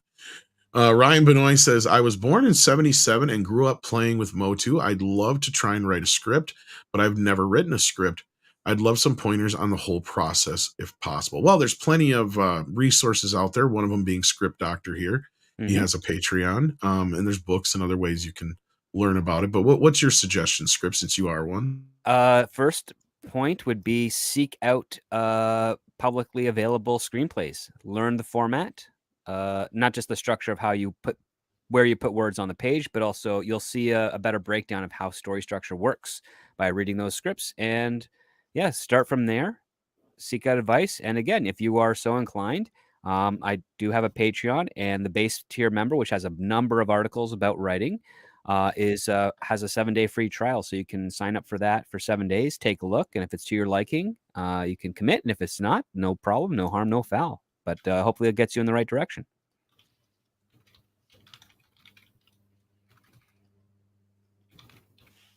Yeah, there you go. So check out Script Doctor's Patreon right there. And then moving on from there, we have, let's see here. We have. Sorry, I was just making sure it wasn't my car. I knew it wasn't, but you never know. Kitty could have stepped on my keys or some shit, and then I've been like, "Oh, that is my car." No. And then Mags says for $2, Culture is my Ken. Culture Ken Casino. Yeah, we need a bearded Ken with long hair. That'd be awesome. Hey, I am when I go see this movie later today, I'm wearing a pink shirt. I'm not kidding. I'm going to try to get white shorts on, white tennis shoes, and rock the white visor. You're going to look so gay. I know. I want pictures. Okay. You're going to look like a gay hippie. They're not people, they're hippies. You're mean. I am. Planner Aspect says the cartoon is why Slimer wasn't in Afterlife. Is it? Wait, Onion Head is lost the rights to Onion Head to the cartoon? Huh? Or is he... I know they were doing an animated Slimer movie that got canned. But was Slimer... I'm trying to remember. Yeah, Slimer wasn't in Afterlife, was he? No. I mean, he wasn't really needed in Afterlife either. No. So. But he was in the 2016. Yeah. I have a feeling he's going to be in this new one. Yeah, because they weren't in New York. Yeah, I was going to say, because they weren't in New York in the first one, yeah. Or, well, they were a 2016 movie. Yeah, he and Miss Slimer. Yeah. Setting off for their own spin-off that never happened. No, I have a feeling Slimer's going to show up in the new one. I really do. Because they're going to be... It would be kind of funny if Slimer works in Winston's accounting office. Well, I have a feeling he's going to be at the firehouse. Firehouse, yeah. He's going to have replanted himself at the firehouse. Exactly. Yeah. Like he's never left, actually. Yeah, he never left. And not since the second movie. He decided this is where he wants to stay. And they'll probably even have he wants to help us out. Like crap like that. He just wants food. Yeah, he works cheap. And then he eats them out of house and home. But yeah. No, I think you could work with it. You can do a live action version and still make it in the same spirit as the one in the cartoon, but not make it that kitty. Yeah. I think it could work. They kind of nailed that pretty well. That was probably some of the better stuff in Ghostbusters 2 was the Lewis and Slimer stuff. Mm-hmm. That was my favorite. Okay, well, I didn't know you had your license. How did you get a hold of this bus? That's still my favorite scene. And he's making a stop. That's even better. I know, right? Oh, it's you. Mexican Iron Man sends in a member chat and a Karam level. You sent this in after Chato was gone, brother. What the hell? Are you behind? He might be behind. Chato, I officially request another Tom Connors nuclear meltdown impersonation, please. Well, we'll work on that. We'll get him to do some meltdowns. We'll have to have a meltdown over Oppenheimer and everything. Yeah. I think that's possible. I'm going to have a meltdown over Barbie. Wait for that. I know you will. Oh, look, I honestly hope I'm right for your sake, Culture, just so you can come out and say, look, I had fun, or whatever. I don't want people to, I look, if I am wrong about this film, I want to be wrong. I don't think anybody gets that. It's I know you do, and that's what I'm saying. I know you don't generally hope this is a bad movie, but no, because all the ladies that I have teased for the last 2 weeks, I still want them to have a good time at the film, right? And I mean, we share the screen with these people. We talk to them all the time, and that's just. You know what? I had a random thought, Tom. I want you to petition to do a standalone Snarf series. Snarf from Thundercats. Snarf. Yeah, because I think you could voice it. I think it'd be great. I want that. I was never the biggest Thundercats fan. They're all right. Yeah, but you could do the character potentially.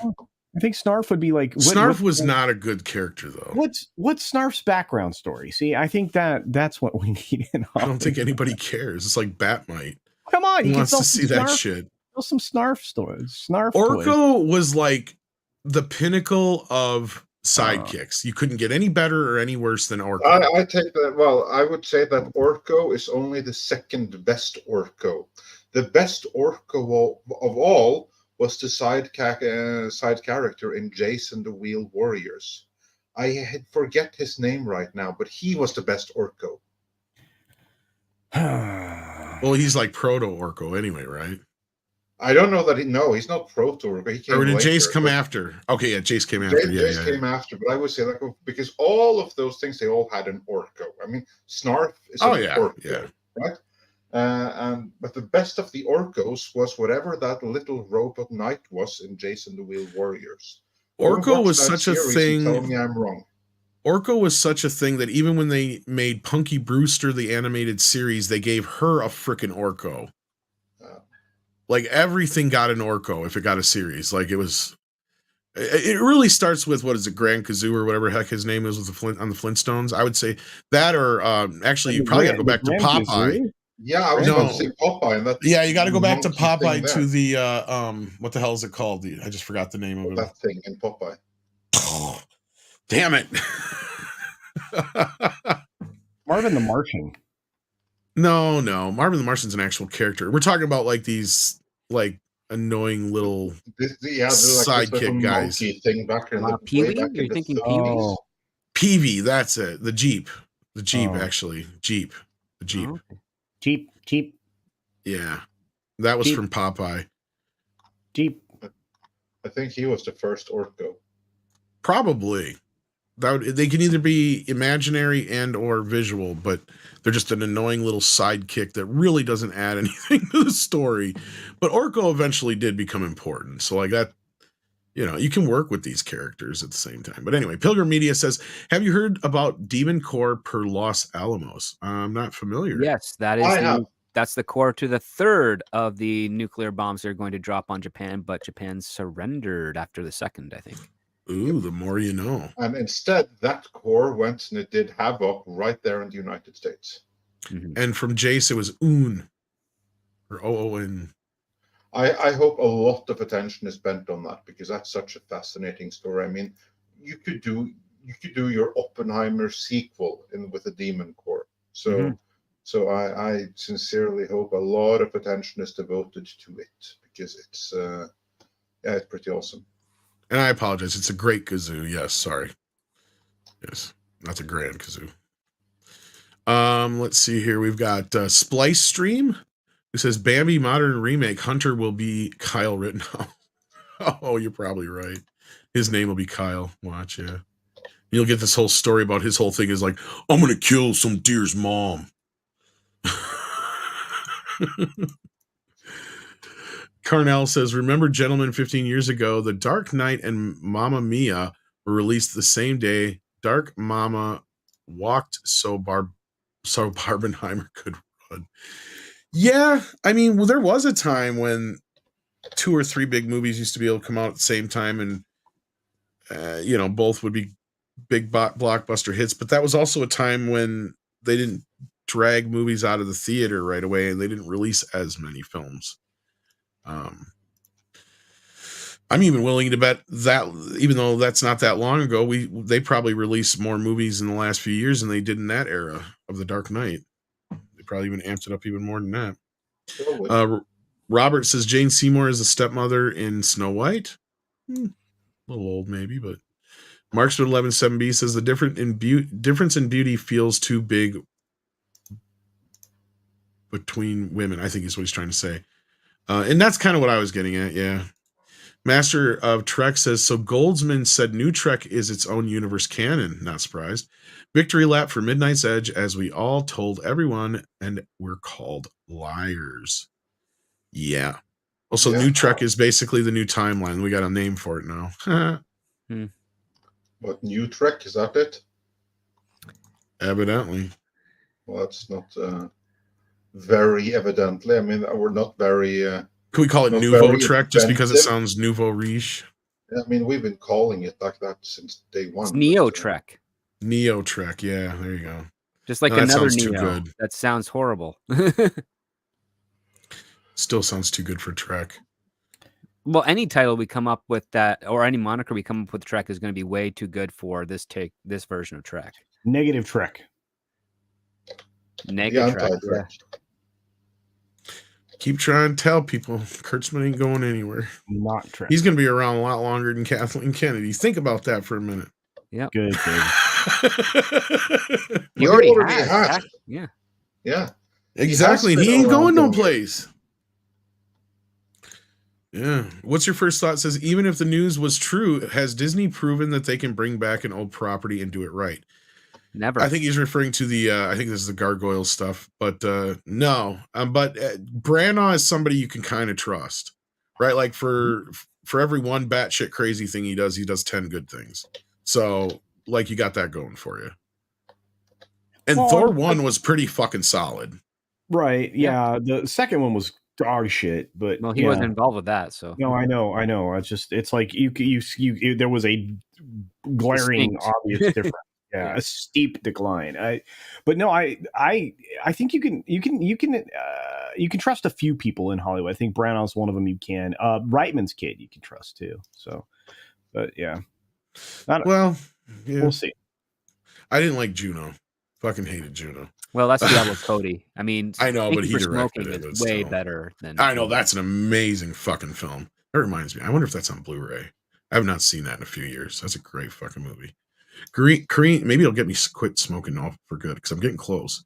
Korean says, yeah, the trailer for the third movie, Murder on the Orient Express, is done well. It looks like a scary movie. I was fooled until the end too. I know. I was like, what the hell? I didn't even know it was. I was just like, whoa, here it is. Okay. Yeah. And then we got King Zing Sting, who says, didn't Jordan Peele already ask for Gargoyles and was denied by Disney? I don't know. I didn't hear about this. This is news for me. I don't recall this. I don't know if I'd want him anywhere near it, though. No. Again, another activist. Yeah. And the last thing, I mean, for the Gargoyles, you need a Kevin Branagh. You need someone that loves your classic storytelling, that loves your Shakespearean stories, just wants to do that. Rather than even activist. Yeah, I can see that because even if Branagh's never been a fan of the series, which I highly doubt he ever has watched it, he's like a Nicholas Meyer in that sense, where it's in his vein to be able to go, oh, okay, I get this. I can do this with this. Yeah. Right. Like, that kind of a thing. Yeah. No, like it draws from a similar things that he's a fan of, and that's where your base foundation is built. And yeah, there's nothing to say, oh, okay, so it plays with Shakespeare characters from Arthurian legend and British lore, plays in with Shakespeare. I love these things. I know these things. Okay, I see what they're doing here. When he gets involved in the research for it, he's going to, put it all together, and he's going to realize, oh, I know exactly how to interpret this for live action. Now, that being said, Disney has had a big power trip over the directors for quite a while. I can see those two butting heads a lot if Disney actually cared enough about this property to try and make it whatever they wanted to make. And if Branagh says, well, that's not in line with what the best value you can get out of this, I think those two could have a parting ways on that project if hypothetically that were the case. Yeah. Yeah. And then we've got one more super chat here from Dr. Coffin Nails, who says, I thought Skeletor was He-Man's uncle. Yes, in that 2000 series, that is the canon. Because it was Randor and Kaldor, right? Yep, they're half brothers. Yep. Like I said, basically like a Thor and Loki thing, yeah. Only they were actually blood half brothers, I believe. Well, yeah, same father, different mothers. Yes. And then Kaldor actually got deformed because he was gonna kill. He almost can't remember who it was. Randor or Man at Arms, I think. One of the two. On the brink of death, and Hordak gave him like the means to live. He was, however, always blue though before then, because again, Randor is the father, and like the Shakespearean aspect of it. This is why you could have Kenneth Branagh do He-Man as well to bring this up. Is that Kaldor apparently, if my memory is correct, is the elder sibling, but he's the half. Yes, he is not the legitimate. He's the bastard son of the king. And the king's concubine, Gar being the blue people, the minority. Gar, yeah. Yeah. So basically, like he's Kaldor is he feels he is For owed instance, the king because he's half Trap black. Jaw would be Gar. Yes, exactly. Trap Jaw is Anybody a who Gar. has blue body or blue skin or whatever would be a Gar usually in the He-Man the universe. native population in a sense, and the minority. So yeah, there's even stuff you could do with that. I mean, You can work with that. I mean, there's a ton to work with, and it's right there. And it's unbelievable. No, it's not unbelievable. It's frustrating. It's frustrating that these tools don't see what they have to work with here and how easily it could be done. I mean, if we were to sit together with Script Doctor, we could hammer out an outline in a weekend for how this was supposed to be for a whole trilogy. Oh, easy. Yeah, easy. And a prequel series, mind you. I actually got a prequel series in my head called Eternia, where it's literally about Randor's father and his father, and their whole thing, and Hero, the original He-Man. Yeah. So you could call it the Sons of Miro, because that's what they are, the Sons of King Miro. Or you could call it that too, or whatever. Yeah, that works too. And yeah, literally it's all about young, and then you lead it up to the young versions of those characters. Yeah. And then you could do a prequel miniseries and all that stuff on King Grayskull and the initial incursion of the Snake Man and Hordak and everything like that, tying that into the current events in the future. Because there's also the Snake Men. We haven't even talked about the Snake Men. That's another group of bad guys. Yeah, that Skeletor took Snake Mountain from. Yeah, exactly. I mean, it is. Many people don't give it the respect because it's based on a comic, but there is such a rich mythology there. Doesn't matter where it came from. There is a rich mythology, and Hollywood is just botching it. And I'm glad that it's not with Netflix, because I don't trust them to do it right. I'm not sure that I even trust Mattel to do it right at this point. And that's the thing is, I know how to sell it to these guys too. You just did it basically. It's like, look, you've got 3 sets of trilogies here, and you've got a prequel, if not 2 prequel series. Yeah. And if you can get She-Ra back in the mix, you got a 3rd possibility and a spin-off here. Yeah. If you can do this right. If you do it right. And that's if you listen to guys like Andre and I who actually give a shit, and somebody like Script who could structure it in a way that works. Because basically your first trilogy is, the battle between He-Man and Skeletor for Eternia. And then the bigger problem is Hordak and the Snake Men. Those are 2 separate trilogies right there. Well, not trilogies. They're entries into or at least movies. Story. At least movies. Yeah. So there you go. And then the Hordak thing spins off into She-Ra, which is her own movie then. It's built for a multiverse or whatever you want to call it, or a shared universe. It's built shared for universe. Its own universe. Yeah. No, Christ, you could even have an animated Orko prequel series. That's going a bit too far. I don't care. You still could do it. You could still do it, and it could be interesting and funny, because it'd be all about Orko back on Trala. That's the animated series for That's what I just said. Animated. Yes. That's what I just said. Right, then I agree. Yeah, I mean, you could definitely end the entire thing with basically the Etheria becoming free, and Adora can be like, "I'm going to go home to Eternia and get to know my parents," and then boom, there's your happy. Well, there's your other trilogy right there, because you got a She-Ra trilogy that that ends with that. The She-Ra story. Yeah, that's how you. Because He-Man just goes over to that. Yeah. Yeah. Because once he saves Eternia, then he can concentrate on that. Exactly. But moving on here. We're done. That's it. All right. We're out. We're done. Ooh. Thank you so much, guys. Check out Paul's channel, of course, Mr. Chato. He's always doing interesting work over there. Culture's always doing interesting work as well, but he's muted right now. I am. Today's video is cool. The first one, Grant actually had my face changing into various actors like Tom Cruise and Keanu Reeves and a whole lot of other people for my Haunted Mansion review. Or I meant not review, but my story about their ridiculous red carpet event. It's wild. So that was fun. But no, I'm just doing fun stuff. So yeah, and late tonight, early tomorrow morning, you can see my Barbie review and enjoy my punishment. I'll probably still be wearing the pink shirt if I don't rip it to pieces. So we'll see. I can't wait for your review. That should be fun. And of course, the ladies of toxic femininity, every last one of which you should follow. Yeah. And maybe I'll work out something where we can do like a special review Thursday night. Because normally we do Mead on Oh, Thursday, that'd be- but I'm going to go see the movie. Hopefully, get back here around roughly the same time. We need to have Maybe- the ladies with for that. We need to have Max. We need to have Nina. We need to have Yeah, all that's what of I'm that thinking. on I'm going them to as well. try and work something out earlier in the evening to maybe, if everybody gets a chance to see it early enough, we'll figure it out. And if not, maybe we'll try to bring everybody on Friday morning and get their opinions. Yeah. Mecha J says He-Man deserves better. Yes, he does. And it can be a viable series if they do it right, is what we're arguing here.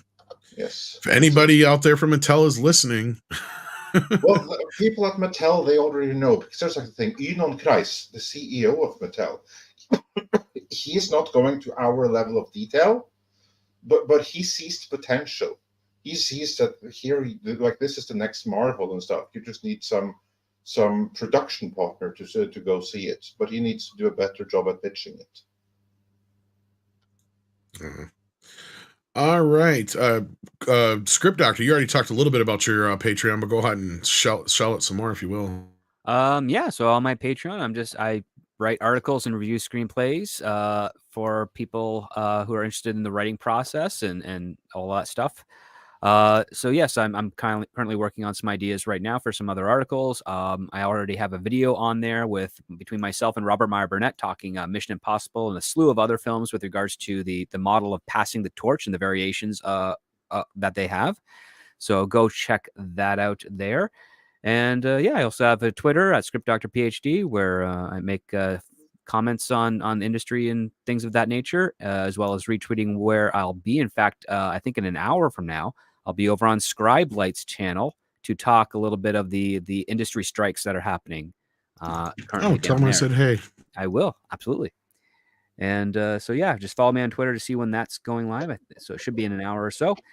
And I also have a YouTube channel myself where yesterday I went live and went through all of the proposals that SAG made to the AMPTP. So you can check out that and my thoughts there. Still mulling that over. I might have a change of opinions in some parts, but overall it's fairly good coverage. And I don't see anything that the actors asked for that seems unreasonable. At least from my perspective. But if someone can point out unreasonable aspects, please let me know, because I'd love to get that point of view. Alrighty then. I will probably be doing physical media later, but I don't know if we're going to be doing 4K for you. We kind of covered the main news, which is Elf. And I do have an update on that. I guess I could just do that now. For those who are curious what the edited for content meant, I guess there's just one episode and one episode only, Andre, that is affected by this. Okay. And I do remember this when it happened back in the day. This actually, they changed it. It only aired once. And that was during the Try to Remember Elf episode, where he in the original version, he got electrocuted in the bathroom. They changed that to him just bumping his head after that because they were afraid kids would try electrocuting themselves. So I guess they were evidently unable to get the original version of it, and or I'm sure Fusco doesn't want that version out or something like that, as that effect. So that's the only one I guess is as we have to worry about for content anyway. Okay, well, it could have been worse. So otherwise, it's supposed to be the full versions, and I don't even know if the version you'll have to check your version if you have the other set and see if that's the. Because I think they changed it from the source, is what I'm saying. Kind of like how the Beavis and Butthead episodes where Mike Judges said, well, we may have a hard time getting some of that original stuff together from the original because it might be gone. But I mean, of course, people have saved it on video, but like as far as remastering. But anyway, moving on from there. Thank you so much, guys. I'll try to let you know for sure, but I highly doubt we'll have a 4K for you today. I think we're going to take the week off. But we'll be back next week, and I'll see you guys later on Fanzine's channel. That's what I'll be doing later, and I'm sure Andre's definitely got some plans for us the next few days for videos, so stay tuned for that. Yeah, I'm working on videos right here, so yeah, just stay tuned, and they will soon be forthcoming. All righty then. Take care of yourselves and each other. And what time is it now, Andre? It is time for some koalas in the rain. Koalas in the rain, koalas in the rain, no fucks given, koalas in the rain, koalas in the rain, no fucks given.